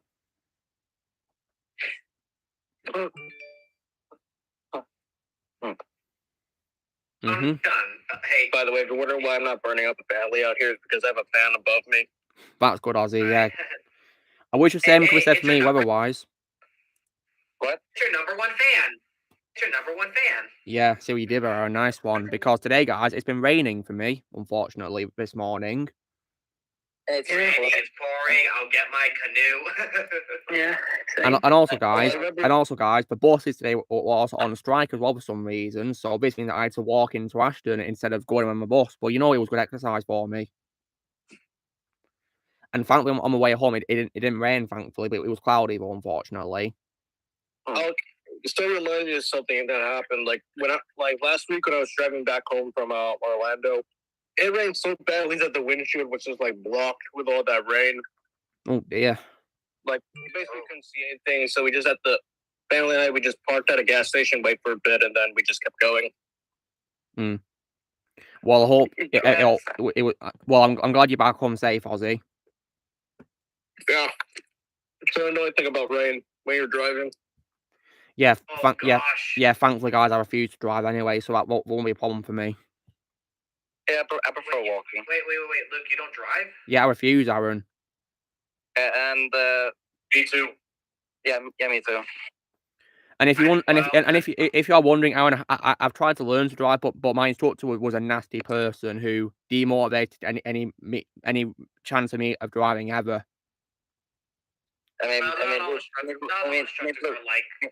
Luke, based on what you told us about him, he sounds like an absolute bully. He was a bully. I mean, he yelled at me, guys. He yelled at me that I'm an effing idiot and said I'm the worst driver he's ever had. He wouldn't motivate me. Well, that's definitely a way to get someone fired. Yeah. Don't worry, guys. I did report him for that. Yeah, good thing. Well, I got fired anyway. I got my license, so if you guys are in my area, I'll gladly carpool you guys. Well, that's very kind of you, Aaron. Thank you. Yeah, I got my license 2 years ago. Yeah, and to be honest, guys, I think walking is better for my health, really, because it allows me to clear my head. I enjoy walking a lot. To be honest, I actually thought I was going to get bullied for getting my license when I was 17, but I didn't. Well, yeah, I'm glad it's all going well for you so far, as with you being a driver. I'm gonna expose something real quick, but 16 is not everyone gets their license at 16. Some people gotten it at 17, 18, 19, 20, 21. You can drink and drive. I know because Aaron, one of my when I was 22. Because Aaron, one of my brother's friends got his license right at the end of their high school year. No, that's no problem. I mean, I think if people get, hey, you got your license late. And I kind of go, yeah, you got your loser's card when you were younger. Mm-hmm. I wonder when Sean Chandler's going to join us, guys, because we're like 90 minutes into the stream, aren't we? Yeah, hour 30. But then again, let's just let him just take his time. There's no rush, I guess, but yeah, we're 90 minutes in pretty much, so yeah. Yeah, I was just gonna say thank goodness Carl was it like your instructor. Wait, did you have an instructor, rookie nerd called Carl? Yes, I had an instructor called Carl, and he was nice. Well, I wish I had him as my instructor, lucky nerd. Let me tell you the story when I took my driver's test, because it was actually a real pain. I can imagine, Ozzy, to be honest, and so yeah. So here's what happened. I was there. I had to be with a parental figure. Well, just a guardian, because again, my dad was working at that time, and I had to use my phone to communicate with the instructor. It's because of COVID. That was why. Right. Okay. And it was so stressful. Yeah, I can imagine, especially when with the instructor not being there with you. Goodness me. Yeah, but I nearly flunked it, but I got out of it like at the last minute. Yeah, it is never too late, my dollar. But to be honest, I don't care for driving. And also, guys, I don't want to drive because I don't want to get any risks either. And also, as all the insurance as well, I don't want to get into that. Really, it'll be too stressful for me. To be honest, yeah, only reason I want a car is just so I can travel to work easier. Yeah, that's one of the few good things about having a car. You can get places more faster. I suppose. Also, I was still going. I had no one else to take to school at the time. That was also another reason. You know what some people also say? Get an Uber or a Lyft or something. Just get like someone else to drive you. Oh yeah, I'm getting bad memories of how much money I wasted on Uber just to get home from school. I personally don't really trust Uber, guys. To be honest, I don't trust Uber. Yeah, plus not only that, cars stink of smoke. Well, I have to sometimes I have to be taking one when I'm going to work. I think I might still have an old photo of when I took my first Uber ride. But then again, TOA taxi aren't even that much better, because I do remember having to be waiting 2 whole hours before they came. On a more positive note, though, guys, when it comes to what I've been watching this week, I watched a film that's not in Hollywood, but this time, guys, in South Korea, which of course is the masterpiece, which is Train to Busan. Yeah, I told you would love it. Yeah, and you were right, Shadow. I adored it. I adored it. It was phenomenal. And speaking of masterpieces, I of course watched Dread 2012. Yeah, so Shadow, in depth, what did you think of it? Well, all I can say is it was better than the absolute piece of trash that was 1995 movie. Yeah, that was dreadful. Yeah, I see what you did there. Were you talking Mortal Kombat? It's the Dread. Okay. Yeah, I only saw the remake. I did not watch the original. Yeah, do that for your own sake, because you keep it that way for your own sake. The 995 one is trash. To be honest, though, I actually had no idea that there was even an original for film until I saw it on. Yeah. Well, after I'd finished the remake, I had no idea one existed. And yeah, I absolutely loved Lena Headey as the villain. Yeah, Ma. one of her roles of hers. And the visuals were beautiful. Indeed, yeah. Amazing how it's 2012 as well. 11 years old, and it's fantastically aged. And when it comes to Lena Headey, my favorite role of hers will always be Cersei Lannister, though. Yeah, same here. So directed by Alex Garland. Yeah, that's my favorite film by him, actually, Blaze. He's a good director, Alex Garland. Yeah, I've seen 3 of his movies. And I'll also say that Carl Urban was perfectly cast. That's my favorite role of his too, Judge Dredd. By the way, another reason why I don't want to watch the original Dredd movies, because I don't want to badmouth Sylvester Stallone. Yeah, that's probably a good idea, because that's unfortunately my least favorite role of his, Ozzy. Yeah, same. Yeah, it's my least favorite role of this as well, sadly. Yeah, then again, at one point, I actually was interested, and until I watched your films that deserve a sequel, I need to talk a bit about that. So then I cancelled my. Yeah, the 995 one is very unfaithful to the source material. Very unfaithful. Yeah, I still remember that rant comment you made when he took off the helmet. Yeah, he doesn't wear a helmet for most of the film, Ozzy. He doesn't feel like a Dredd film at all. And also, guys, it also breaks my heart to say that film also has my least favorite role of Diane Lane as well, because in my opinion, her character is very unlikable in the 995 movie. That sucks. And also, guys, unfortunately, my least favorite role of Rob Schneider as well, because in my opinion, his character Fergie was just really annoying. Yeah, and out of place, in my opinion, too. Out of place. Yep. From the sound, it felt like comic relief. It just felt like a comic relief character that did not work at all. I don't think he belonged there, to be honest. And also how they wasted Max von Sydow. May he rest in peace. Rest in peace to him, yeah. Great actor, and it's not been a much good thing, has he, sadly, that being an example. From the sounds of the things, Dreads is probably an example, probably one of the few examples where a remake is far better than its original. Indeed, yeah, I can say that, and I can say that, and of course, and of course as well. Dune as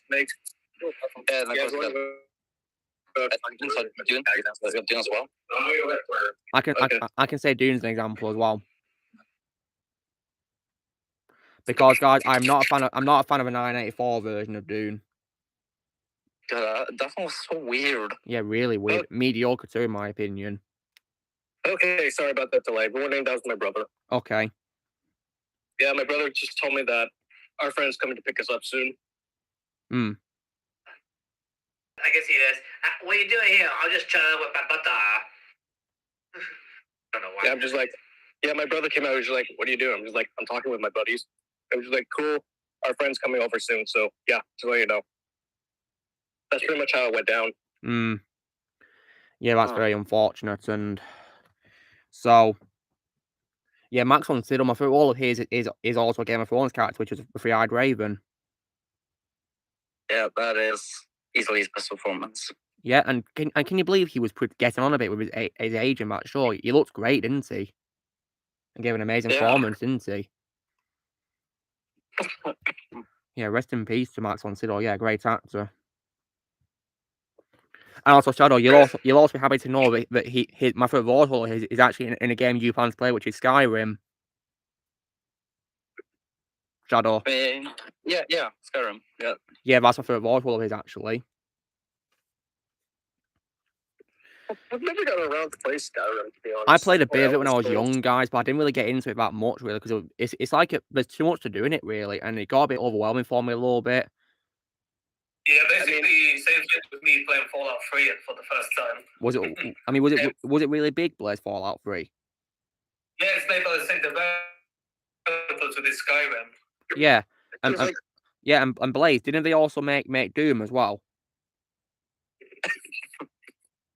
No, that's a different developer. That's ID Software. Fallout and Skyrim are made by Bethesda Studios. Okay, because I found out that apparently there's like Fallout Easter eggs in the recent Doom games. 2016 Doom game. Apparently there's like an Easter egg about Fallout in Doom 2016. Oh, needs to check it out actually. Yeah, there's like 3 specific things I remember about Skyrim at the time when I was younger. I think one of them was the ragdoll physics. Oh yeah, like with the giants, for example, when we hit you and you fly in the air. Yeah, you go to space. That happened to me during my first playthrough. That was so funny. Another thing I remember, I think, is stop. You have violated the law. And of course, that's as well, used in a lot of memes nowadays. And I think the opening scene as well, when you're on that cart, is also very iconic as well, and has also been used as a meme too, and been parodied a lot as well. I was about to say that was the third thing. And then there's also that line. I used to be an adventurer like you, but then I took an arrow to the knee. Yeah, and Shadow, that's a very popular Easter egg in lots of games. The arrow to the knee Easter egg, and the same helmet as well. With the horns on it. It's a very popular Easter egg in lots of games. Yeah. It's seen in Doom 2016 as well. And speaking of Doom, guys, have any guys ever played the classic Doom games, the very first ones? No. Once. I did. I mean, once. And Ozzy, would you recommend the classic Doom? I wasn't really a fan of it, to be honest. All right. So I can't really say much. If you get Doom 3 BFG edition, you actually get Doom 1 and 2 for free. That's cool. And I mean, the simple answer for that is, I'm not the target audience for that, I guess. Or fair enough. However you want to put it. Yeah. When it comes to Doom games, I've only played Doom Eternal. I used to have that game, but I lost it. Based on what I was able to play from it was a pretty damn good game. Daniel says 20 minutes. Okay. Oh, 20 minutes. Daniel told me that Sean would appear in the last hour of the stream. Okay, that's totally fine, yeah. It'll be 10 o'clock UK time when he joins, so yeah, brilliant. So when it comes as well to games then, so it looks like Doom gets better and better with the newer games compared to the original games from what Ozzy's told me. Yeah, because to be fair, I did play Doom Eternal and Doom 2016, and I thought they were decent. Nice one. And yeah, I recommend the Doom games. I had both of them on Xbox, but I know I sold one of them, the other one I lost. And tell me this, Ozzy, are the recent Doom games better than today's Call of Duty games? Oh yeah. Oh, by a mile they are. Good. Because I am not going back to Call of Duty anytime soon. Me neither. Me neither. The only thing I can say to Call of Duty is leave children alone. Yeah, the other thing I would say is just die. The other thing I would say, just like what Two-Face said, why won't you just die already? Yeah, I hope they stop making games, but they probably still will for all I know. Yeah, my last Call of Duty game was actually Black Ops 3. This is gonna sound bad.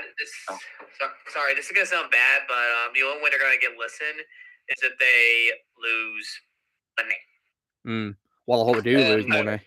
I mean, Aaron, the only people that listen to are the woke people. I mean, the only Call of Duty game I have right now, I have now on my PlayStation 4 is the Modern Warfare Remastered.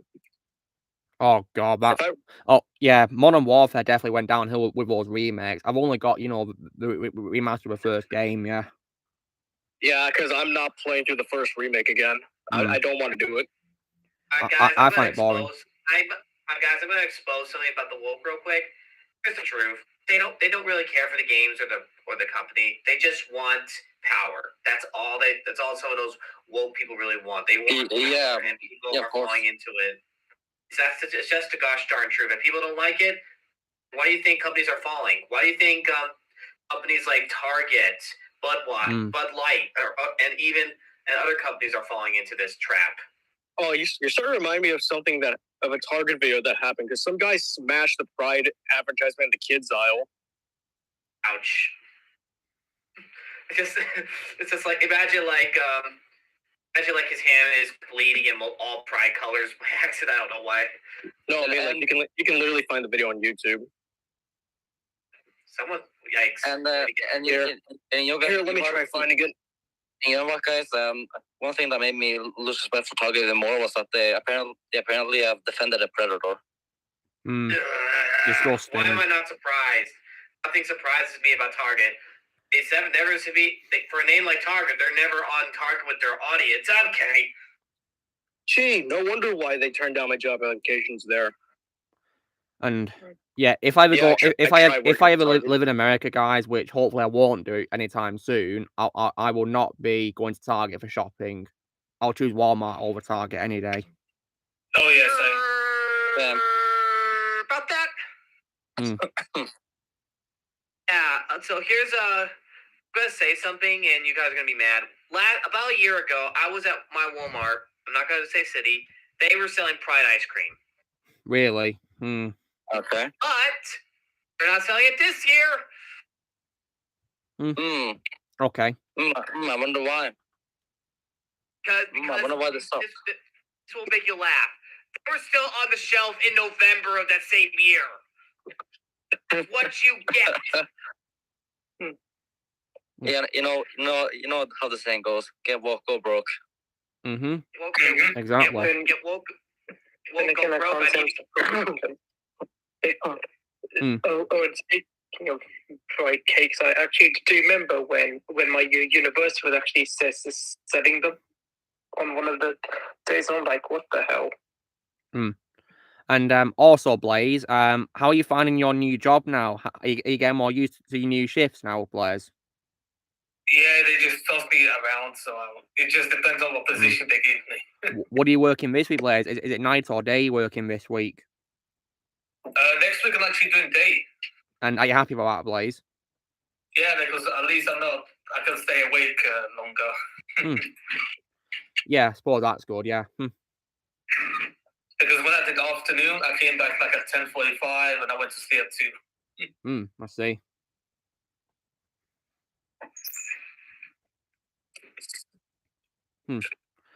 So Blaze, have you had any experience playing Days Gone, or do you just know about it from clips?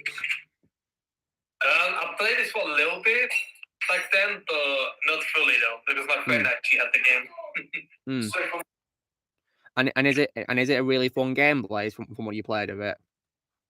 Yeah. And also, guys, you know when it comes to PS Vita and all that, well, I had to use remote play on it to do a co-op trophy from Lego Marvel Superheroes, and the weird thing is that when you do remote play of Lego Marvel on PS Vita, it gives you like touch screen features on it. It's not just like taking it onto a different screen. It actually has touch screen features to open up the map, for example. So it's making me wonder, if remote play has those touchscreen features for console games, why did Vita stop, getting supported? Well, let me tell you why, Luke.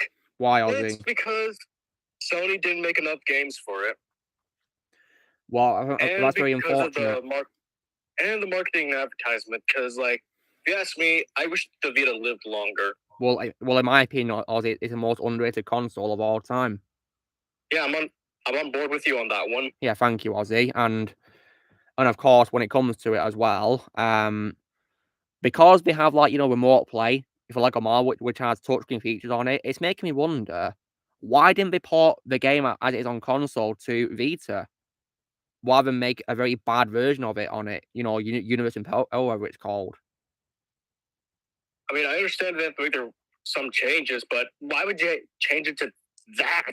Yeah, exactly. I mean, I think Lego games on Vita got better when they were old, in my opinion, from what I've played, because I've so far played Lego Batman 2 and Lego Lord of the Rings on Vita, and they're so much better than what I've played recently, in my opinion. I had Lego Marvel Superheroes Universe in Peril on 3DS, and I remember smashing it. Wait, Ozzy, did you break your 3DS? No, not the 3DS, the game. Wait, you smashed the game up? Yeah, I took the game out of the 3DS and I beat it with a hammer. Yeah, I mean, I think it's very stupid, isn't it, Ozzy? And you know what's so dumb about the Lego game on the Vita, guys, for like Lego Marvel and Lego Movie, and I think Lego The Hobbit as well, is if you lose all your hearts, the game ends. You've got to restart the level again. You don't respawn. And that's what caused me to smash the game in the first place. Yep, and not only that, guys, but also as well, the levels are far too short as well. They're also only at one camera angle. You can't move the camera like you can in the levels slightly. And also as well, many of them have no open world either to explore, which I don't get, because Lego Lord of the Rings on Vita has an open world. They can do it for the old games. Why not the new ones? Luke, don't say it out loud, but I sent you something. Okay. Okay. I'll probably have a look at that after a stream, Aaron. Yeah, when it's over. Yeah, nice one. Yeah. Let's just people. Yeah. Look. I'm just gonna say it. I won't say names, but for years I used to be involved in this group, but there was some stuff I did behind the scenes that they didn't like, but there were also I walked away from it because there were some people in that group or other people basically hurting it that made me go, I do not need to be around this group anymore. And I've left the community I was in for years. I left another community I was in for years, and I'm not going to say the names. I probably won't anytime soon. But if I do, then I probably will just simply say, not going. I'm going to attack people. Hey, I've left communities too, so nothing new for me. Yeah, and also Ozzy, you can also confirm, can't you, that some of the old Lego games on Vita, from PSP, they're exactly the same as the console version, aren't they? Only two specifically, which is Lego Batman and Lego Indiana Jones. Yes, so what I don't understand is, if they're capable of making it exactly the same as the console version, why not do it for the other games too? But give touchscreen features. Yeah, plus not only that, Lego Star Wars Complete Saga never got released on PSP. That's very unfortunate. Because they released Lego Star Wars 2 on PSP. Why not Complete Saga? I mean, I've played the first two Lego Star Wars games on Nintendo DS, and they were pretty fun. But obviously, in my opinion, I do prefer the console version as well. Yeah, I mean, like I have the two original Lego Star Wars games on GameCube. And also the first one on PS2. I got them on Xbox. Well, I don't own the original Xbox, so that's another thing. Mine's in my loft somewhere. I have a PlayStation 2. Well, since the Wii's backwards compatible with GameCube, that's why I didn't have to get a GameCube. Only the first model. Only the first model. I want to expose that for you real quick. Only the first model. That's the one I have. I did not want to get the other models. Me too. Neither do I. I played different models and I know the difference, and I'm happy to know that I've left those models, left the newer models just the very first because I want to be able to expand my content for people to enjoy. I mean, I don't want to be that YouTuber that always has to get the latest and greatest games and all that. That's not what I am. I don't want to be that one. I mean, the reason why I prefer the Wii over the GameCube because, again, backwards compatibility and plus, saves you money from having to buy a new console. Yeah, I had a Wii a long time ago, but I sold it recently because it was taking up space in my house and I've not played it really. So Ozzy, I can definitely say because you play these consoles, would you consider yourself old school? I want to say balanced.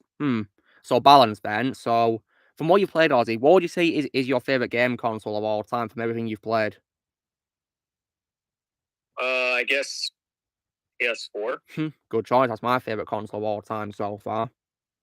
It's a PS3. The only downside of PS4 is not backwards compatible PS3 games. Yeah, that's pretty much why that quality with PS4. It's because we have a different architecture to that. Yeah, unfortunately, to the PS3. That's why. Wait, 10 minutes. Then Sean Chandler's here. Excellent. Nice. 9 minutes now. Yeah, 9 minutes and nearly 8 to be accurate, and also gonna. If you want to talk about like my favorite Nintendo console, it's a Nintendo Switch. Yeah, I think Nintendo Switch is brilliant because I mean, Ozzy, you can play old DS games on it, can't you? Right? Well, Nintendo's starting to do that because they're re-releasing the 3DS game on there soon. Very nice. And didn't they also do a remaster of that game called Brain Training? Yeah, they did. Oh, nice. I could probably do that. To refresh my memory on maths and all that really one day. But nah, I don't see a point to be honest. I'm good at maths anyway. Basic maths, that is. I mean, if anybody else in Discord's curious to know, let me find my tweet because I did do a tweet about my top 5 favorite Nintendo consoles of all time. Yeah, I'd love to see this. Yeah, let me go find it. And found it. And also Ozzy, I also have to ask, from experience, what is Lego Jurassic World like on PS Vita? Pretty much you could think of like old Lego games, kind of like, because it doesn't have an open world, unfortunately. It has the based on level system where you have a hub world, a shop, and then the movies you have to go do. And think of it as that. And Ozzy, is the gameplay different to the ones with all those challenges in them, which I don't like?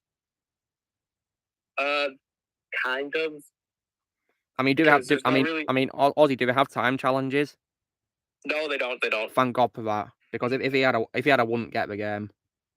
Yeah, but anyways, I posted in the No Mic chat about my favorite Nintendo consoles. So I'll read out to the audience. Your number one favorite, as you just said, is the Switch. Your second favorite is the Wii.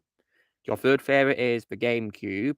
Your fourth favorite is Nintendo 64, and your fifth favorite is Super Nintendo Entertainment System /SNES. Yep. Yeah, I've not played the other 3 consoles apart from the first 2, Ozzy, yet. Yeah, and as you can guess, yes, my favorite games from all 5 of those consoles are, of course, Mario games. Because that's your favorite game franchise of all time, isn't it, Ozzy? Yeah, and plus Mario's my favorite character in general. Yeah, of course, and when it comes to Lego games on Vita, Ozzy, didn't you say your favorite one is Lego Avengers? Yeah, I think so because they actually nailed down the open world pretty good on that.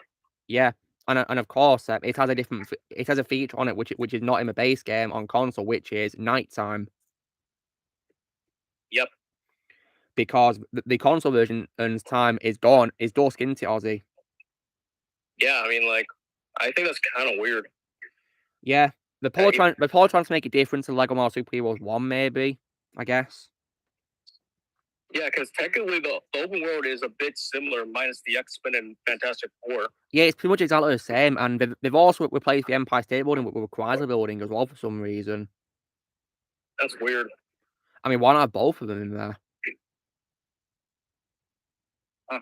Strange. I mean, because if they're going to include it, they should probably make it bigger, in my opinion. A lot bigger. Now that I think about it, you know another Lego game that also has the day and nighttime feature, Lego Lord of the Rings. Yeah, both Lego Lord of the Rings and Hobbit have day and night features, which I've also been replaying on Xbox and PC. Very nice, yeah. Yeah, I love the Middle Earth Lego games. They made me want to rewatch films again. But as you guys may know, my biggest bad quality with Lego Hobbit is no Battle of 5 armies in it. I mean, I said this before, I'll say it again. Even if the DLC for Battle of 5 Armies wasn't scrapped, that's still a stupid idea to release it before the movie came out. Yep, they should have waited till the whole trilogy was out. I'm just like, listen, GT, delay it to 2015 when all the movies are out, and then you're good. Yep, I think they did it way too soon. I think it came out of nowhere, to be honest. I think the one I can accept where all the movies are not out is, I guess, Lego Indiana Jones and Pirates of the Caribbean. Yep. I mean, when it comes to Lego POTC, guys, I'm so glad the fifth one wasn't even out yet when they did that. Thank God for that. Because I hate the fifth movie. Yeah, they only did the OG3. Yeah, Lego Pirates of the Caribbean released in 2011. Yeah, and they, of course, included the fourth one in that, didn't they, Ozzy? They did, but it's actually better than the movie, to be honest, the way that it was executed, especially the final boss. Yeah, apparently they added in a final boss with Blackbeard, which wasn't in the film, so the fact that they made it better makes me eager to see how they've done it and done it better. And of course, guys, you know, when it comes to the era of Lego games where we didn't talk, it was grunt noises. I think this one is probably very unique because they actually got Johnny Depp to reprise as well as Jack Sparrow to do a grunts for him. IMDb confirms it. Things. I think that's one of the funniest things that Johnny Depp came back for. Yeah, I love it. I love it came back for it. IMDb confirms it, if you guys are wondering. Yeah, that's how I found out about it. Which is really cool. And Ozzy, when you hear his grunts in a game, can you definitely tell it's Johnny? Yeah, that's Johnny. Nice. Because does he? I mean, Ozzy, does he make any grunts which aren't in the movies by any chance? Oh yeah, he does. And it's definitely Johnny. Brilliant. Yeah, like the noises that Lego characters make when they die. Yeah, that of course. Yeah, that's new.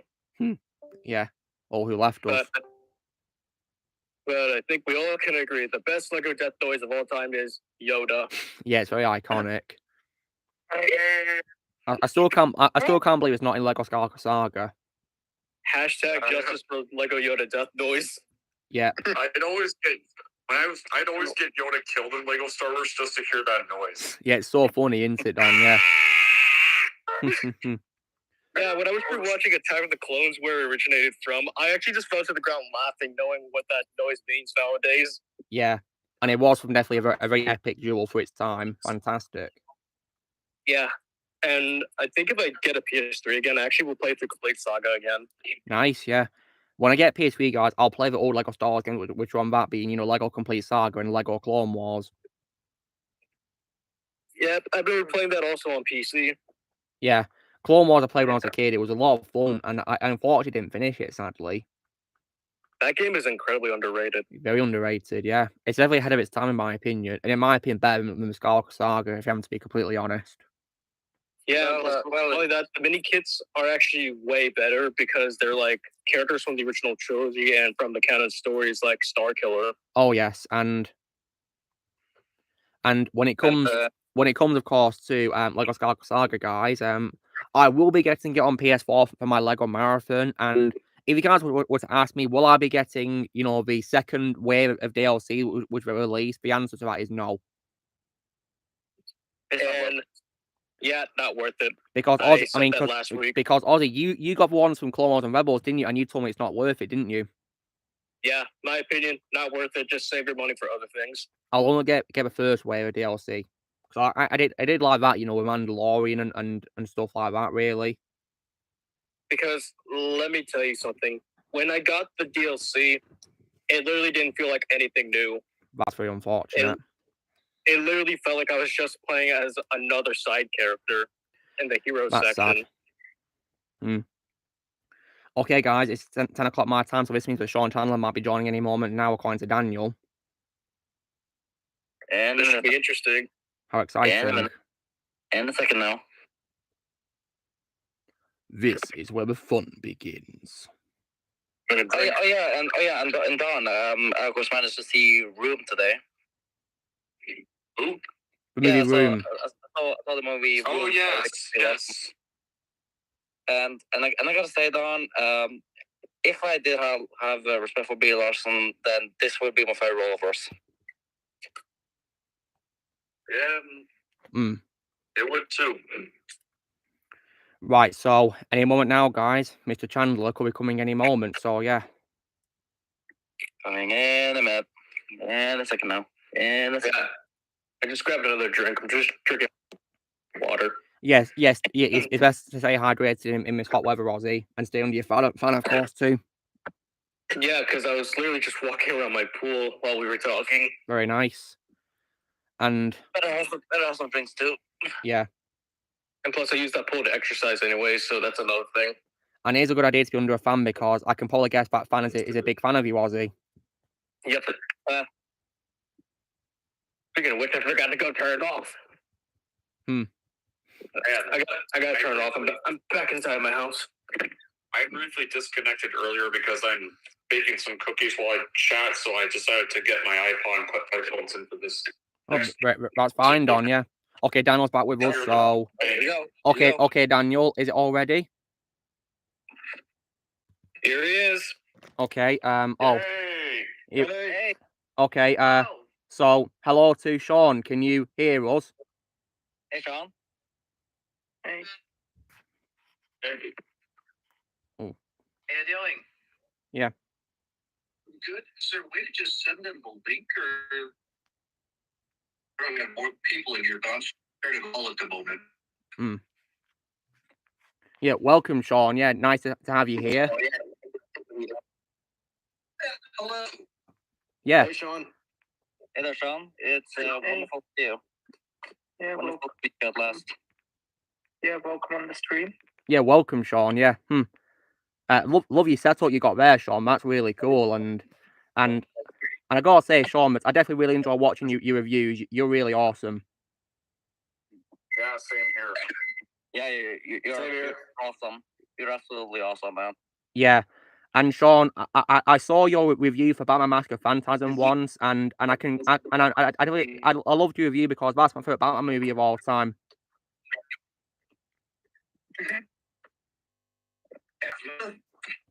Handful of people they saw theater.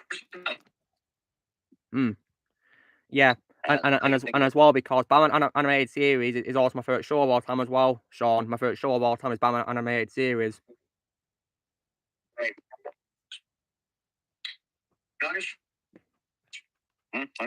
Yeah. Oh, unstable internet connection for me. Oh dear. Yeah, I just saw it. Honestly, guys, I think we should have invited Sean to Discord. I don't know if you can use it. I mean, you probably should have invited him just this once. Like, Yeah. Okay, he's back on now. That would be better. And also, Sean, Daniel also asked me to ask you this. How hyped are you for this film called The Creator coming soon? The Creator.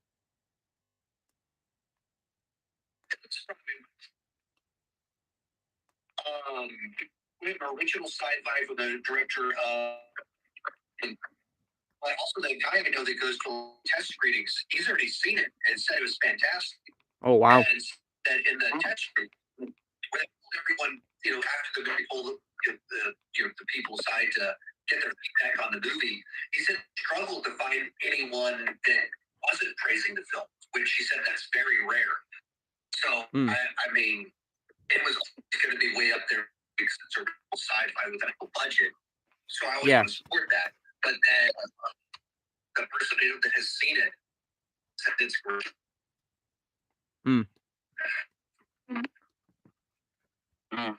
Oh, We should have probably got Sean on Discord, and we would have been a lot better for him, wouldn't it? It would have. Exactly what I was saying. I was just. Yeah, and also many times I can't even hear what he's saying. Yeah, same. Yeah, we should probably do something else, guys, to make it clearer.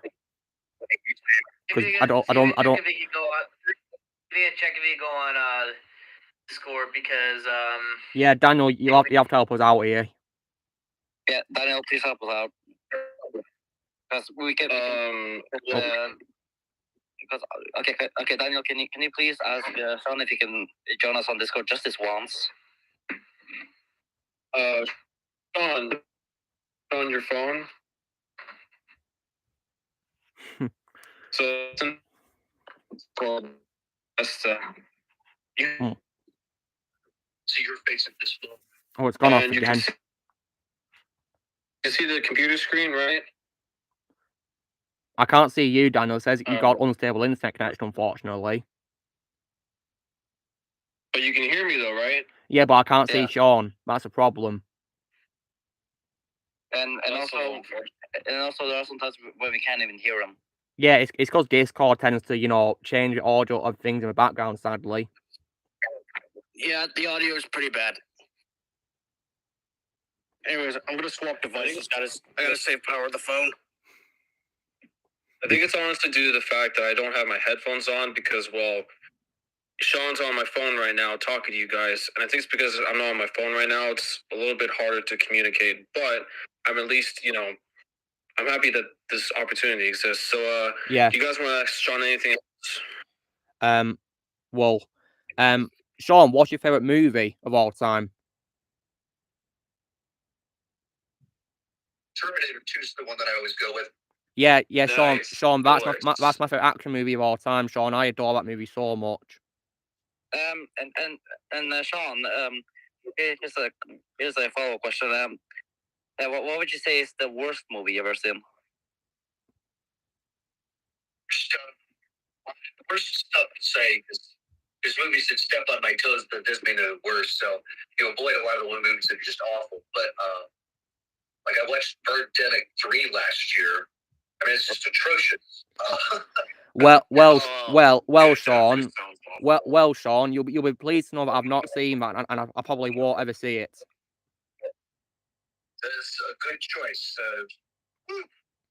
Yeah. I guess So, who here's got any questions for Sean? Don, I know you watch him, so you got a question for Sean, Don. What's been your favorite movie of the year so far? Your favorite film of the year so far, Sean? What's that? Your favorite film of the year so far? Probably Mission Impossible, Cross the Spider-Verse, Air. Those are kind of the three competing for that top spot. Great choices, Sean. I saw Across the Spider-Verse at a cinema, and I really loved it. And I saw Air on Amazon Prime. That's one of my favorite films by Ben Affleck of all time, which he directed and starred in. Amazing. Oh yeah, and Sean, you have to know that I actually watched Air this week and loved every second of it. Yeah, it was an amazing movie. Ozzy, have you got a question for Sean? Well, I've got two things for Sean. I'll just start off by saying, I discovered you back in 2018. I think I was watching a Marvel video he did, and I guess the question I have, what's a movie he likes that everybody else hates? Infinity War. That's where the channel took off, and the most people kind of discovered me was that little window right there. Changed the trajectory of my life. Yeah, I mean, it is pretty interesting how your first video, Sean, which kids off your channel was, of course, your review for Ghostbusters 2016, wasn't it? So, wow. Yeah. Yeah.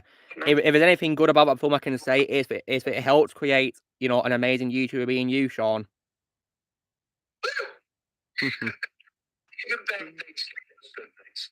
Yeah. So, Ozzy, did you have another question for Sean? I don't know if he answered it, but I asked him, is there a movie he likes that everybody else hates? Well, I mean, and sometimes those are tough because I don't know. Some of the it's like I had a great time with The Flash for an example movie this year. A lot of people thought it was awful. I thought it was pretty great. I don't know. There's lots of genres. Like I'm really into a bunch of schlocky 80s, 90s martial arts films that most people watch are like, this is awful, and that's the stuff that I can just put on and watch anytime. And there's a number of movies kind of like that, in particular the action genre that got terrible reviews, but I think are just a ton of fun. That's cool. And also, Sean, would you say the Avatar? I mean, do you like the Avatar movies from Cameron? Or pretty different responses there. Cameron Woods? Yes.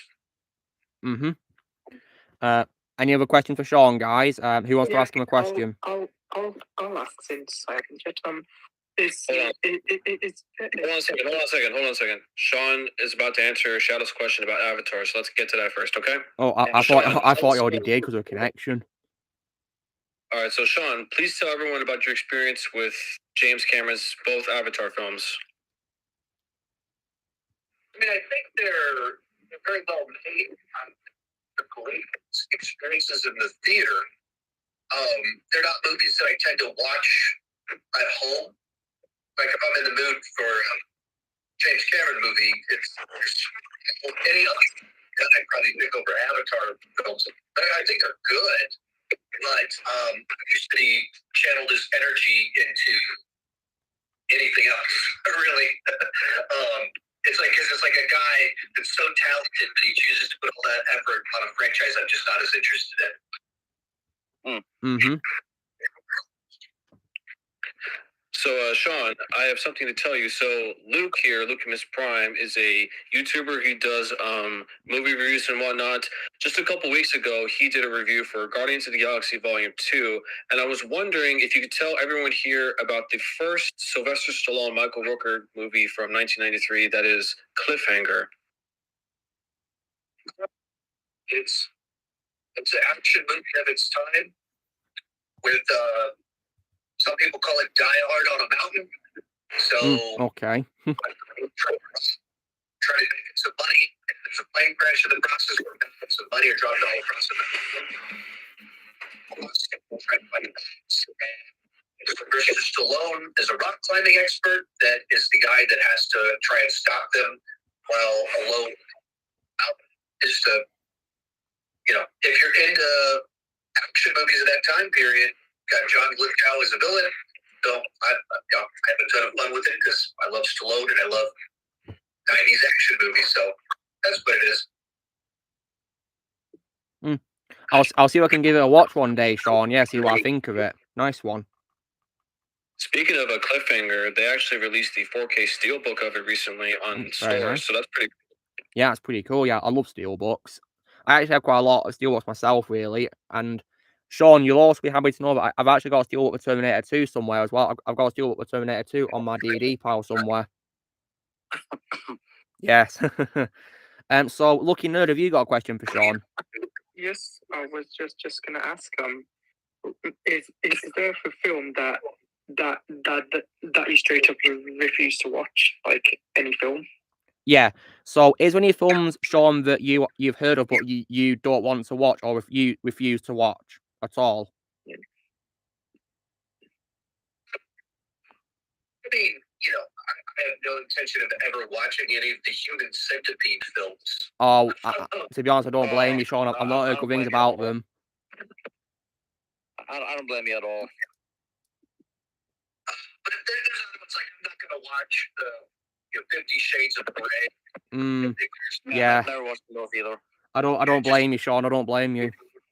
Yeah, I'm not interested in those. Me neither. Me neither. I mean, and I just searched up Human Centipede, and now I'm not interested. I mean, when it comes to 50 Shades of Grey, I only like the Robot Chicken parodies. Yeah, Raw Chicken's a really funny show. What's up, Daniel? Guys, you just cut off Sean from answering your question. We couldn't hear him, Daniel. The connection's bad. All right, Sean. All right, this time just allow Sean to speak. Sean, can you please tell him why you refuse to watch 50 Shades of Grey again, please? I mean, there's the obvious stuff of, just schlocky mommy porn in a theater, but beyond that, I mean, I just thought it was the messaging of it, the actual plot of it was insane that Hollywood was putting that out during the #MeToo era. That was just crazy to me, given what the actual plot of the movie is and what's involved in it. Well, Sean, you'll be pleased to know that I have no interest in watching those films at all. Never will see them. Very nice. Yeah. I've also got another question for you, Sean, as well. Based on your experience as a YouTuber, what advice would you have for new YouTubers or YouTubers who just started? What advice would you give to new YouTubers based on your experience? I think you want to try a lot of different things, and very good. When you're starting, it's okay to understand. It's okay to copy me or copy whoever else that's inspiring you when you're starting, because you're just trying to figure it out. You just need the at-bats. You just need the practice. But if you want to grow, if you want to have an audience, at some point in time, you have to discover your own thing and figure out, where do you really offer value? What skill set do you have? What about your personality can connect with people? Is Chandler with us? Yes, he is. He's talking about advice for YouTubers, Blaze. Yeah. Oh, nice. Awesome. Oh no, connection issue again. Oh no. Yeah, Sean's here, and I told him that Sean Chandler's here. Brilliant. All right, guys, I'm going to throw in a question of my own. Sean, can you please tell everyone here about your test screening guy seeing Batgirl? Yeah, so my guy who goes to test screenings, he saw Batgirl, whatever it was. He didn't say it was awful. He didn't think it was great. He described it as feeling very much like a streaming movie, not particularly big and cinematic. It wasn't awful. He wasn't thinking like, oh, it makes sense that they canceled this thing. But it just wasn't that great. It was just kind of like another comic book movie. And there was on Twitter a week or so ago that said that it was purported to have the plot of the movie. I sent it to him. He looked at it. He said, "All right, it's pretty accurate. As best as I can recall, that has the main plot points to it." But that was kind of his take. It's kind of another mediocre movie. Not awful, but not great. Certainly should have been canned, but this wasn't going to change the genre or anything. Yeah. When it comes to Batgirl, Sean, did the person who saw it talk about Michael Keaton as Batman in the film? He said it was basically a glorified cameo. A cameo? Oh dear.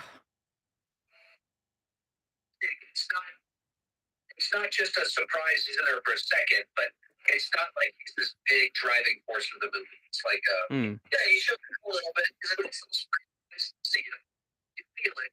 But he wasn't like the co-lead of the movie, this major supporting character. He's just in it a little bit. There's a pinch of him in there.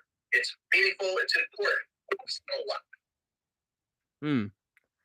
And did the person who saw it also talk about Brendan Fraser as Firefly?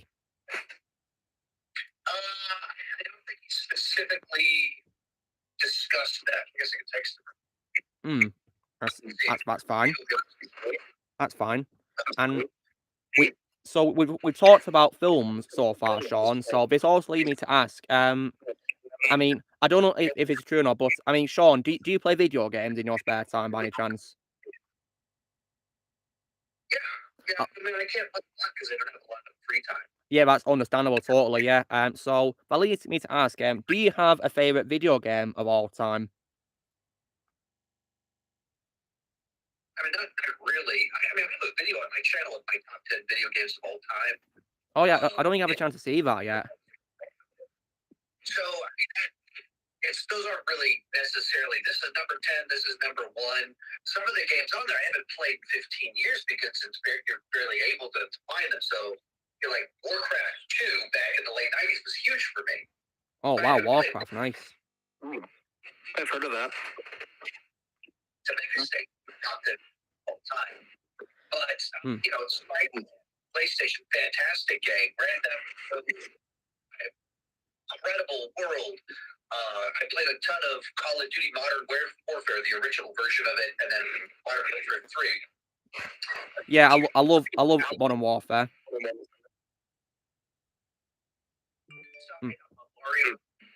Mario, nice. Great franchise. So we just got another person joining our chat, Sean, and that's another fan of your channel, which is the Mun. So the Mun, do you want to say hi to Sean and ask him a question? Okay.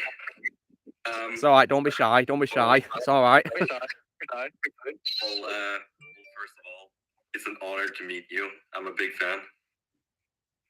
Shit. And yeah, yeah, it's really nice to see you. Just take your time, Ramon. Yeah, no rush. Yeah. Yeah, okay. Any question you have in mind? Oh, question. Well, how's it going? Good. I've been very busy pretty much this whole year. It feels like a sprint of incredible opportunities, but also I've been very busy. And so actually getting past this weekend with Barbie and her, things kind of slows down a little bit. I have a little bit more breathing room. Theoretically, I always think life's going to slow down, so it probably won't, but it's not nearly as hectic, chaotic with constant movie releases and upcoming trips after this weekend. You know, Very speaking nice. of a movie, Sean, can you please tell everyone here about your experience with Teenage Mutant Ninja Turtles and whether or not you're excited for the one that's produced by Seth Rogen coming out in a few weeks? Yeah, people I grew up watching Ninja Turtles. I would be the era of the original animated show. You know, it was their opening weekend. Any movie came out as their opening weekend for all 3 of the movies in that original trilogy, and then jump forward 30 years later, and I've got 3 kids. All 3 of them enjoy Ninja Turtles. Even my 4-year-old, she's actually getting really into Ninja Turtles right now. So even she's watching the Nickelodeon shows and stuff in her free time. Very nice. Nice. I mean, that is pretty awesome. Yep. Oh, that is. Yeah. But by the way, Yeah, let's let Sean talk about the new film coming out as well. yeah, I'm just gonna let him finish first. So as for the new one, Seth Rogen doesn't immediately make me go, oh man, I want him to produce a Ninja Turtles movie. But the trailers that they put out, I thought the animation style was really cool. I like that the Ninja Turtles themselves actually feel like teenagers. Where I last rewatched the 2014 movie, they don't at all come off like teenagers. They're 7-foot builders that they just don't have. They can be goofy, but they don't feel like teenagers. And this new one feels like actually are teenagers and put the teenagers in Teenage Mutant. And I see it next Saturday. Next Saturday. Nice. Next Saturday. All right, nice one there, Sean. Okay. Yeah. Well, Sean, I'll be looking forward to when you talk about it, of course, on Sean Chandler Talks About, of course. And when it comes to my opinion on Ninja Turtles, Sean, I've not seen any of the franchise in any form or fashion. So I might start with watching the first movie from the 90s. I'll probably give that a watch. Yeah, I highly recommend that movie. I love that movie. Yeah, it's it's I don't know how it plays for. I'll say this. So I showed it to my kids, 4, 9, 11, and they dig it. They're on board. I've been showing it to them since they were very young, but they still have fun with it. And very nice. They're interested in the 2014 movie as they are in the 1990 movie and its sequels. So you speak for other people's kids, but I can say my kids, they love the old stuff more so than the newer stuff. Nice. Well, I'll be sure to be in for a treat when I check this movie out and the rest of the franchise too. Yeah, hopefully very soon. When it comes to recent films for Sean, I did see a film that came out this year called Asteroid City. Did you see that film, Sean? Which one? Asteroid City. Asteroid City by Wes Anderson. Screening for it was on a Thursday night, which is very uncommon. And it was the Thursday night that I'd already had plans to do a public meetup to see a Flash. And so right. I couldn't see it early in that. Theaters.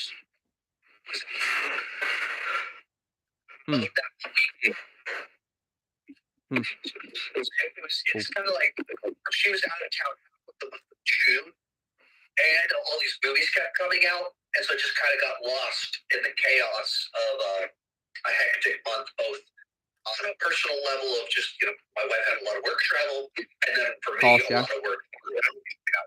So, Wes Anderson, back 20 years ago, I probably would have had him as one of my favorite working directors, but for whatever reason, I just, he didn't stay with me.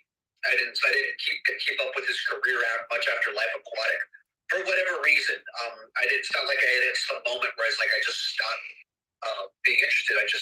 Life happened and I missed a lot of things. Yeah, I can totally understand, Sean, because I can definitely understand that, because when I was at school, Sean, I was so busy with exams. I missed lots of Marvel movies at the cinema. I missed lots of them because I was busy with exams, revising. I know how it feels to be really busy and to miss movies. Yeah, and as you get older and you get married, get a child, and kids come to the picture, you look back and you go, "Oh, I missed a lot of stuff." Yeah. Yeah. Oh yeah, and Sean, when it comes to Wes Anderson, what would you say is your favorite movie by him? And that's the one that came out right as I was in the biggest phase of being into his stuff. So that one came out in the middle of it, and it's just kind of that movie, along with right around the same time I saw Memento and discovered Christopher Nolan. Several other things just made me go like, oh, there's cool movies out there besides big blockbuster spectacle films. And it's such a distinct style. And all of Wes Anderson's films have that same distinct, unique style. But that was the one to me that just kind of popped out. It was so funny. It was emotional, stylized, and it was the right movie at the right time for me. Yeah. And so another question I also have for you, Sean, is when it comes to you watching movies, has there ever been a time when a film you've seen at a cinema is so bad you've walked out of it while it's still playing? Like, have you ever walked out of a cinema, Sean? Well, that should be interesting. Yes, okay. Oh.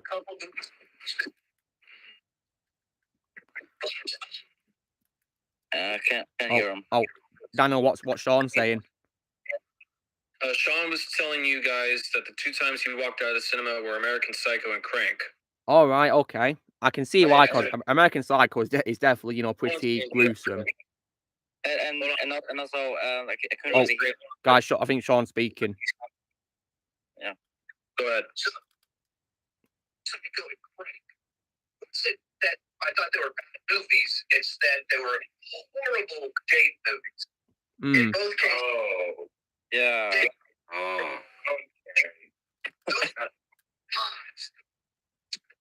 Yeah, I think Daniel showed us a video about what you're talking about. These 2 times before. So, Sean, I I know you're a very busy man, and we have technically came to the 30-minute mark. I do have one final question for you, and to answer to everyone. Can you please tell everyone about Bong's new movie, Mickey 17, starring Robert Pattinson? That's all I got here.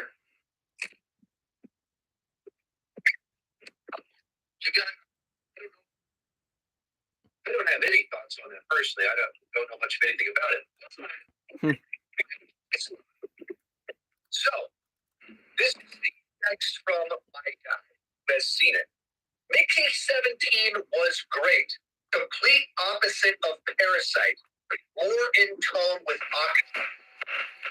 Funny, and everyone and everything is firing on all cylinders. Pattinson kills it. I went with my roommate, who's a Bong fan, and he was a little let down because he was expecting something similar to Parasite and Memoirs of Murder. I think people that aren't familiar with Bong's other films might be slightly let down, but I'm sure the marketing will address the differences in tone and funny elements.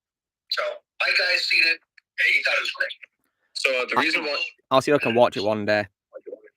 So the reason why I'm bringing this up is because Bong, the guy that Sean mentioned, is one of the hottest Korean directors of all time. And as Sean said, he directed Parasite, which won a bunch of Oscars back in 2023.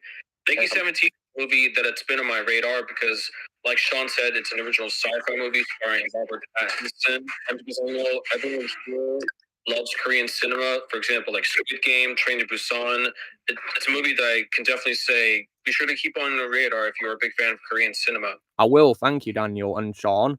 Well, Sean, it's been an absolute honor talking to you, and also and Sean. You know how, of course, you met Daniel once, and he told us about it. Do you plan any meetups in the UK, Sean, anytime soon? Or in Norway, or anywhere like that. Oh, what Sean's saying, Daniel? So Sean was saying that he's never. Hold on. I think we should all be quiet for a second. So Sean can. Yeah, because I can't really hear him because of connection. I can barely hear him, anyways. Yeah, Samir. How about we all mute each other? How about you guys mute for just 1 second? Maybe that will solve the connection problem for just a second, so Sean can answer the question. Okay. Okay. Yeah. Good idea. You guys mute yourselves. All right, Sean. Tell us. Have you ever been to the UK? Been to the UK, I've been to Europe. I don't put anything on my schedule to travel there, but constantly thinking what's an interesting experience. Where are there people that I could do meetups? And whenever I travel, I try and find ways to do fan meetups. So it's become more and more in my mind of like, well, what it look like to make a trip to Europe. Nothing's on the schedule, but it's absolutely something I've thought about. It's something I would love to be able to make happen. And hopefully someday in a reasonable amount of time that can happen. Well, that'll be amazing, and Sean, if I do meet you, Sean, I'd love for you to sign my Terminator 2 Steelbook because it's your favorite movie. I'd love for you to sign it if you'd like to do that. Yeah, absolutely. Yeah, that'd be amazing, Sean. Thank you so much. All right, guys, go ahead and say goodbye to Sean. All right, thank you so much, Sean, for taking out time to talk. It's been an honor, man. Thank you, Sean. Oh, Daniel's gone. Wow. When it comes to the Wes Anderson question, I asked him. I couldn't really hear what his answer was. I think he was saying that he's not had a chance to see much of a recent film because he's a busy man. That's what he said, I think. And you know what, I can relate because, you know, I couldn't see much of the MCU films because I was at school. I mean, I asked him what his favorite Wes Anderson movie was, but I think he said it was the one, you know, in which, you know, before he, of course, didn't see much. Aquatic, I think it was called, or something like that. Yeah. I'm not wearing a jacket indoors, no chance. It's also hot too. Read him a comment. But yeah, for what it was worth, despite that connection problem, it was really fun talking to Sean. An honor. It sure was. Yeah. Thought it was worth. I mean, hopefully one day, guys, I could interview Sean on a separate video via Streamlabs, whatever it's called, Streamlabs, whatever it's called. Yeah. I think it would have been a lot better if we had him on Discord. Yeah, but of course, I don't think he's experienced in Discord, is he, like Daniel told us, so yeah, fair enough.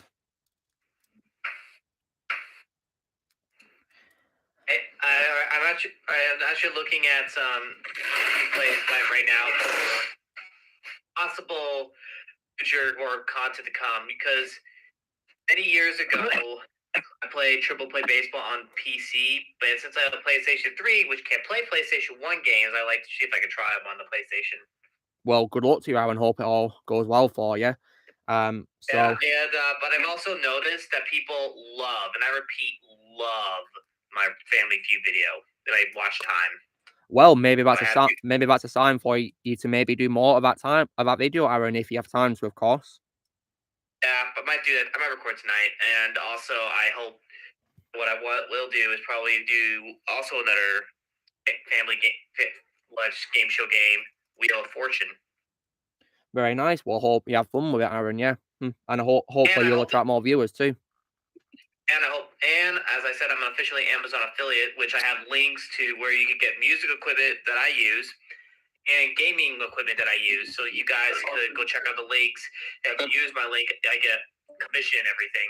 Oh, who left us? Oh, okay, Daniel's back with us. So, yeah, that was definitely something, wasn't it, Daniel? An honor to talk to you for YouTuber at last. It finally came to fruition.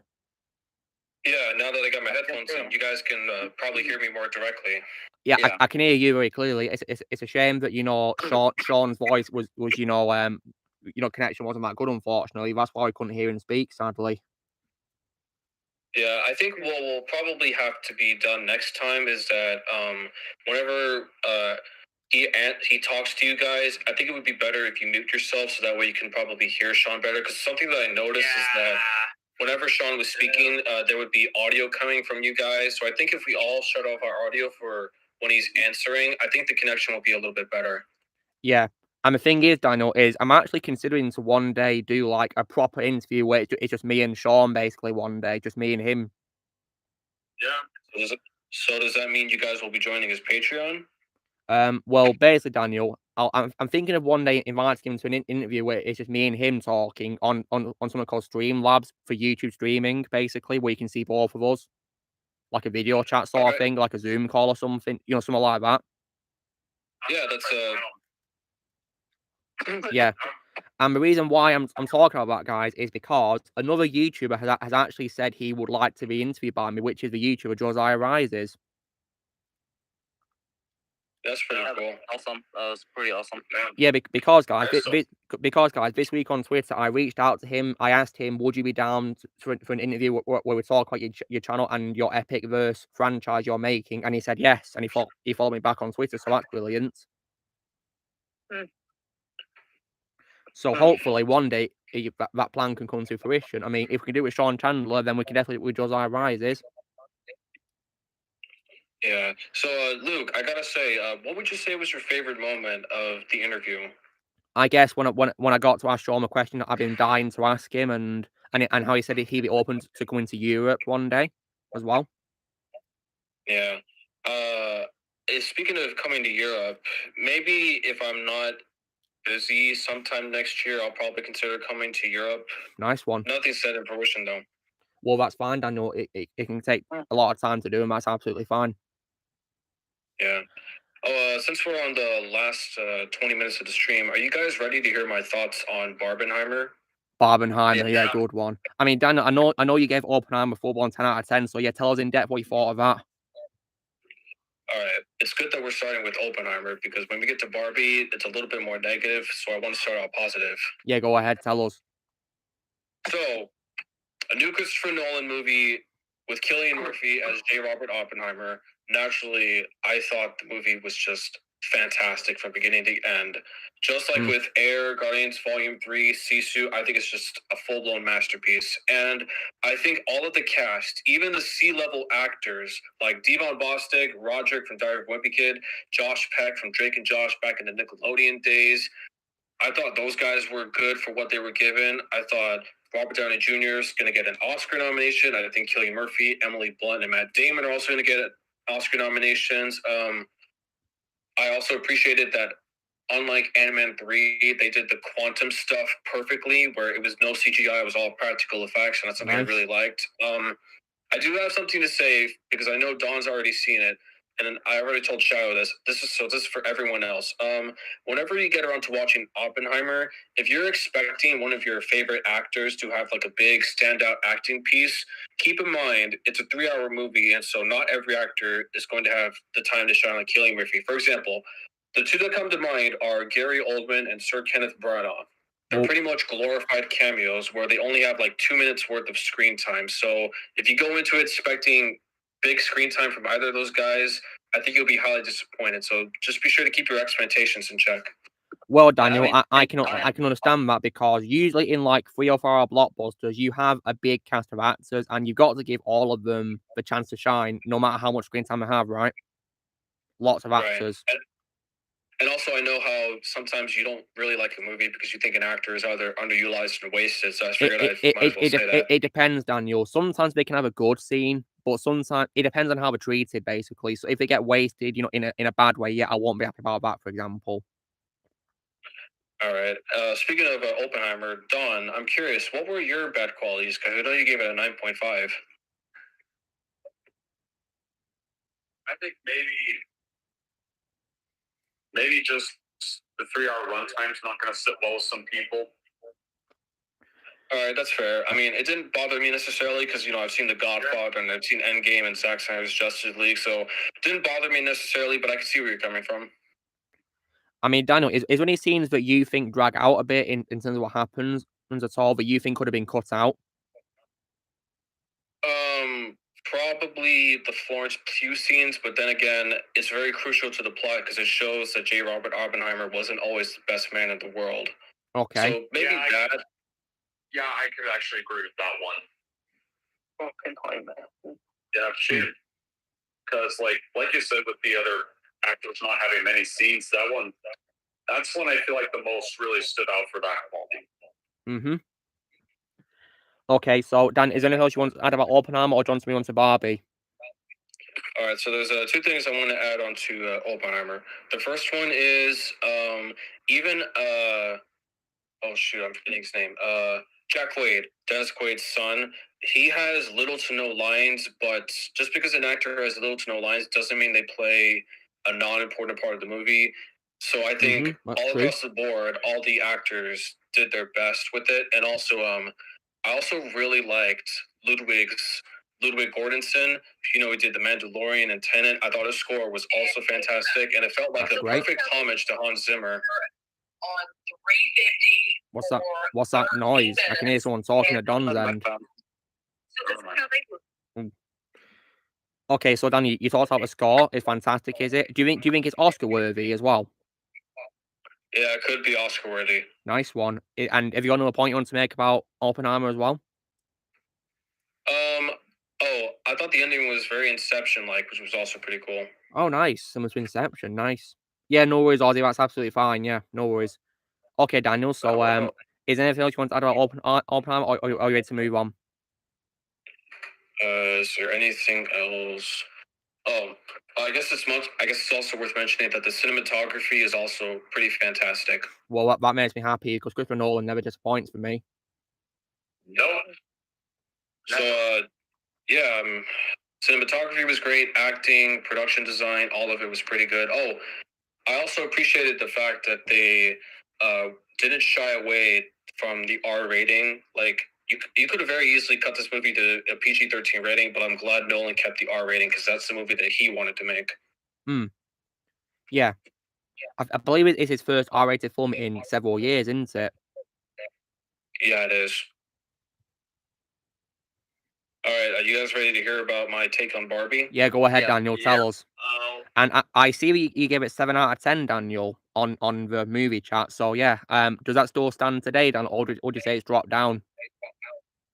As of right now, after speaking with some people that I know, as well as someone who I saw it with, I would stand by my 7 out of 10 rating. And I'll say this: if I had, even though I'm not, if I had to call this movie woke, I would say this is easily the most tolerable, quote unquote, woke movie that I've ever seen in my life. And I also need to address something. There's this thing going around on the internet where there's some people trying to say, oh, the Barbie movie hates men. I don't agree with that for a single second, because there's a sequence or a montage where Ryan Gosling, once he's in the real world, all of the wonderful magical things that men do, and as soon as he realizes it, he goes back to Barbie land and pretty much takes over the entire world, pretty much signifying that that whole anti-men thing that the internet was trying to propaganda about, that's just false, because a sequence just as I described happens in the movie where Ryan Gosling realizes, his own insecurities about, just being Ken can be lived up with now that he's in the real world, and he takes over Barbie Land. And I also appreciated that this film, with using the character of Ariana Greenblatt, who was previously in 65, also makes fun of femininity, or other words, wokeness, femininity, because there's a sequence where she straight up tells Margot Robbie, hey, your Barbie lines, it pushed back women's rights by about 50 years. You guys are trash. It's basically kind of making fun of woke culture, so I appreciated that. Very nice. And remind us, Daniel, what is your favorite role of Ryan Gosling, Daniel? Either The Nice Guys or potentially Place Beyond the Pines with Bradley Cooper. Very nice. My favorite is Agent K in Blade Runner 2049.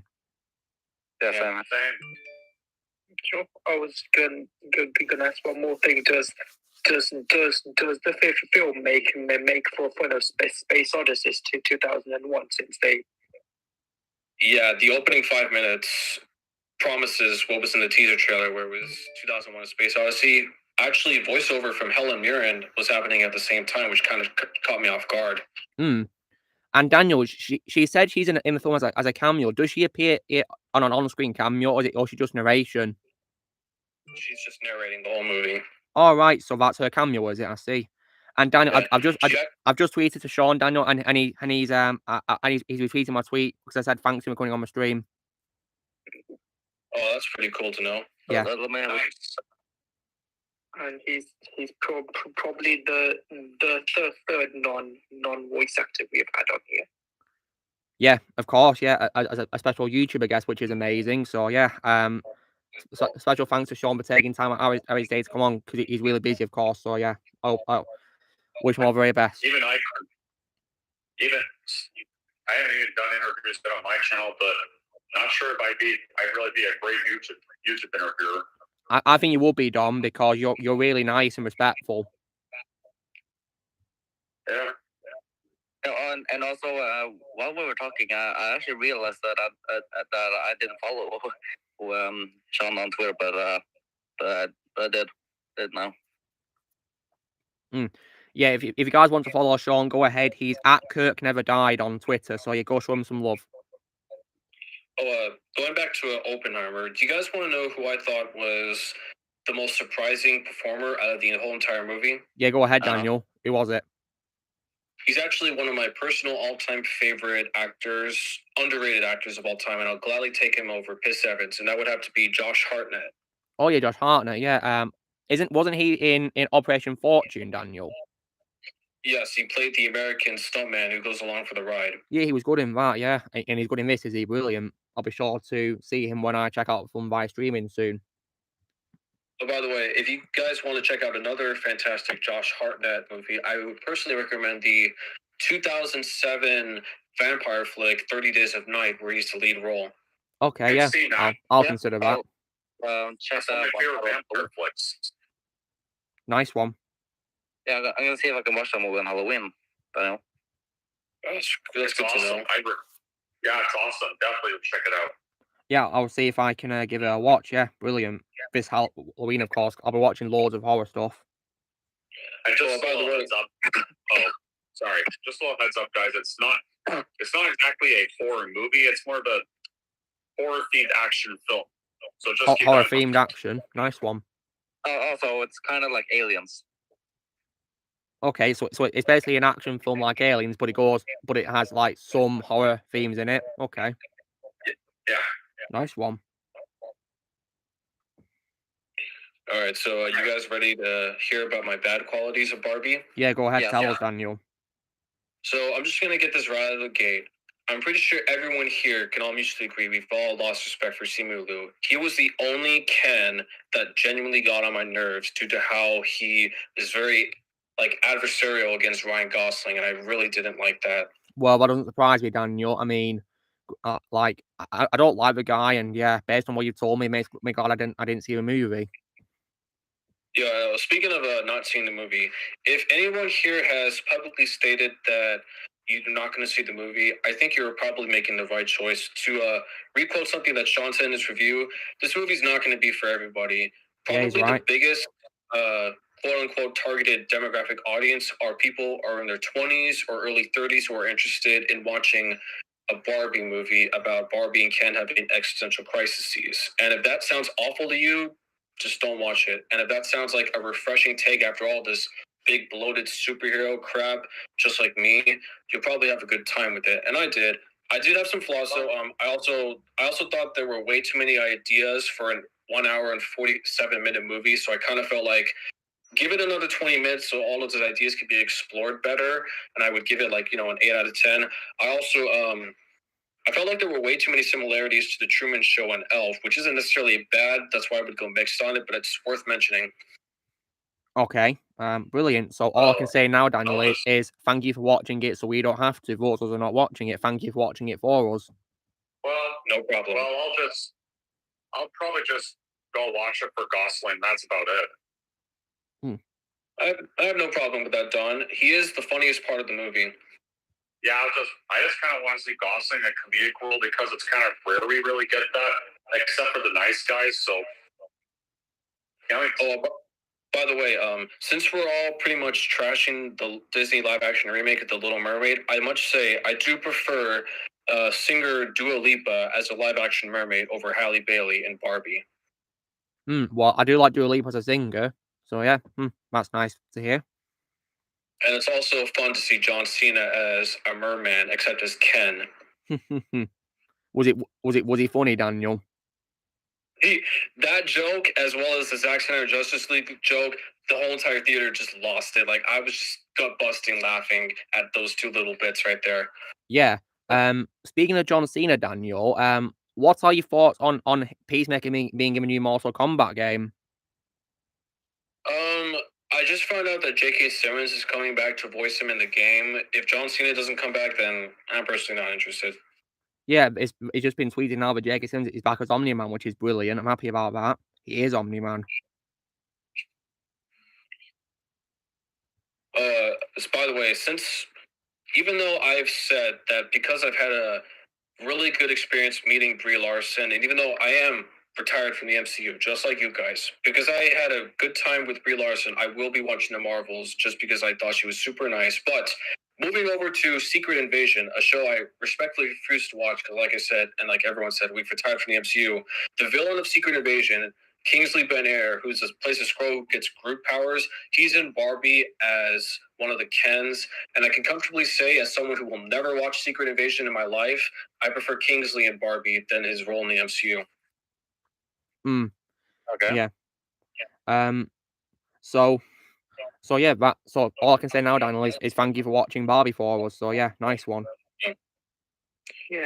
I guess it's also worth mentioning that this is not necessarily a negative, but we've all universally said that we've lost respect for Chris Evans, right? Yeah, I say it, yes. It was a little distracting to me to see his biological younger brother in Barbie. And does he look like Chris Evans, Daniel? Yes, he does. Wow. Don't worry, he's not Chris Evans. It's his younger brother, Scott Yeah, Evans, I know it's his brother, yeah. Oh, almost forgot. To end it, Barbie, on a positive note, I thought Michael Cera was easily the best Alan that we are ever going to get in live action. I'm saying as someone who's never played it with an Alan doll in my life. I just thought Michael Cera was pretty funny. Alan. Oh, please don't remind me of that. Oh, come on, AJ, you ruined the whole thing. Sorry.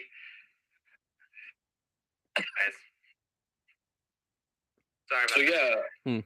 All right, so now that we're changing the subject from, Barbenheimer, I do need to ask you guys, after hearing what Sean said about The Creator, is it a film that, whether you see it in the cinema or on streaming, is it now a film that's definitely on your radar to watch eventually? Of course, yeah. If Sean Chandler is planning on watching it, I'll probably join in on that and give it a watch. See what I think of it.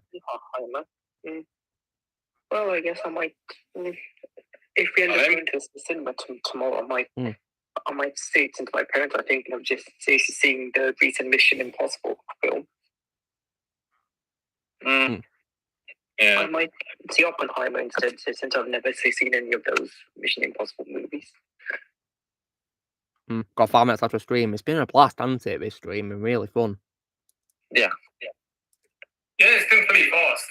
Yeah, it's gone really well, and it was also a huge honor to talk to Sean. He was really nice and very grateful for his time talking to us. Yeah. Even though I never really asked him a question, but I'm okay with that because I didn't really know him, and I just listened. By the way, AJ, speaking of Sean Chandler, he actually lives in Austin, so not too far away from where you live. It's about 4 or 5 hours. I mean, he lives 19 hours from where I live, so I would say by technicality, that's a lot closer. Oh yeah, Daniel. Another question. Oh, go on, Aaron. So you're 19 hours. What state do you live in? I live in California. So how many bad things do you say about California besides your governor? I mean, I enjoyed Arnold Schwarzenegger when he was our governor, but that's all I have to say about it. Bill, the guy's knew some, so I guess he knew some. I guess if he knew some, he lose some. You saw Django Unchained, Connor. Nice one. I'm glad you liked it, man. Daniel, no question for you and Barbie. What were your thoughts on Will Ferrell? I thought he was good for what he was given. I definitely got a little bit of that Lego movie vibe, but for what it's worth, I thought Will Ferrell was good enough in the movie. And also, it kind of makes sense because you know how I mentioned that this movie kind of felt reminiscent of Elf and Truman Show? Now I kind of understand why Will Ferrell was cast because, Elf was like his big major breakout role. And this movie was a little bit of Elf. So now I understand why Will Ferrell was cast. Yeah, that's pretty cool, that, yeah. See, Django Unchained kind of is my favorite Wild West movie of all time. I adore that movie. It's an absolute masterpiece. Yeah. Well, okay, this might be a dumb question to ask, but in regard to Oppenheimer, there's no animal cruelty in the film, is there? No. Okay, that's good. The only animals that are in it are horses. That's about it. Okay, cool.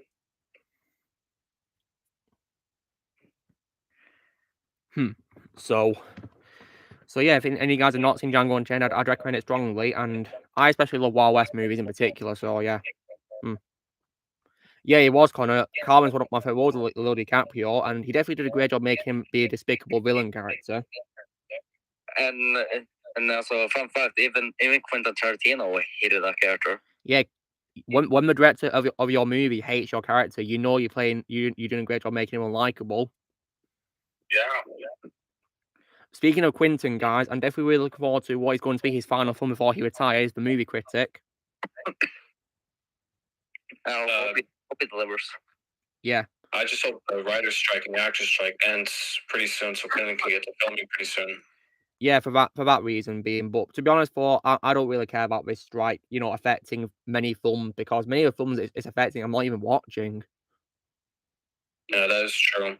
Yeah, I would be absolutely pissed, especially considering that Barbie is a WB movie and it's looking to do fantastic at the box office. I would be pissed if they delayed Wonka and Dune. I would just be furious. Yeah, I mean, I don't see why we should delay them because they're completed and there's nothing stopping them being in theatres, is there? No, nothing. I still need to watch the first Dune movie. Oh, you'll love it. You'll love it for sure.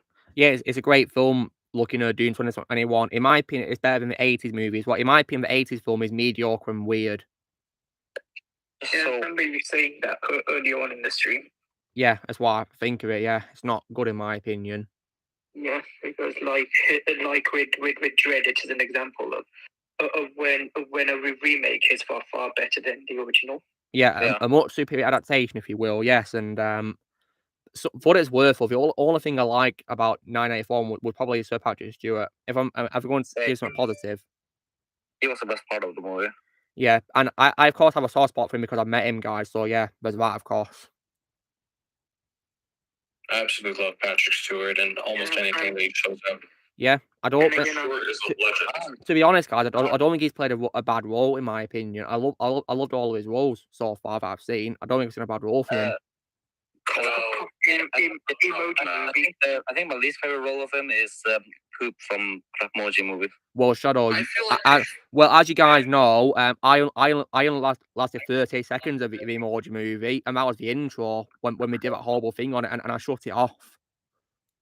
Well, I feel like they forced him to be in that. I think that. Yeah. Anyway, guys, so it's 3 hours of stream, so that means it's the end of it. So yeah, that was really fun, wasn't it? Yeah, amazing. So yeah, thank you so much for tuning in, guys, and special thanks to Sean Chandler for coming on as well to have an amazing chat with us. And so yeah, stay tuned next week for the next episode. Thank you for joining, guys. You know the drill. Be sure to give this video a like, and also be sure to let us on the comments what you guys thought of the stream, and also please go subscribe to my guests and go show them some love on their channels, and go sub to Sean on his channel as well, or Sean Chandler Talks About. Also, be sure to join Team Prime by pressing subscribe if it's coming in the future. If you'd like to be a member, you can respond using a piece of lads or your subscription, and we will see you all later. Right, see you guys. Take care. Bye bye. See you guys. See ya. See ya.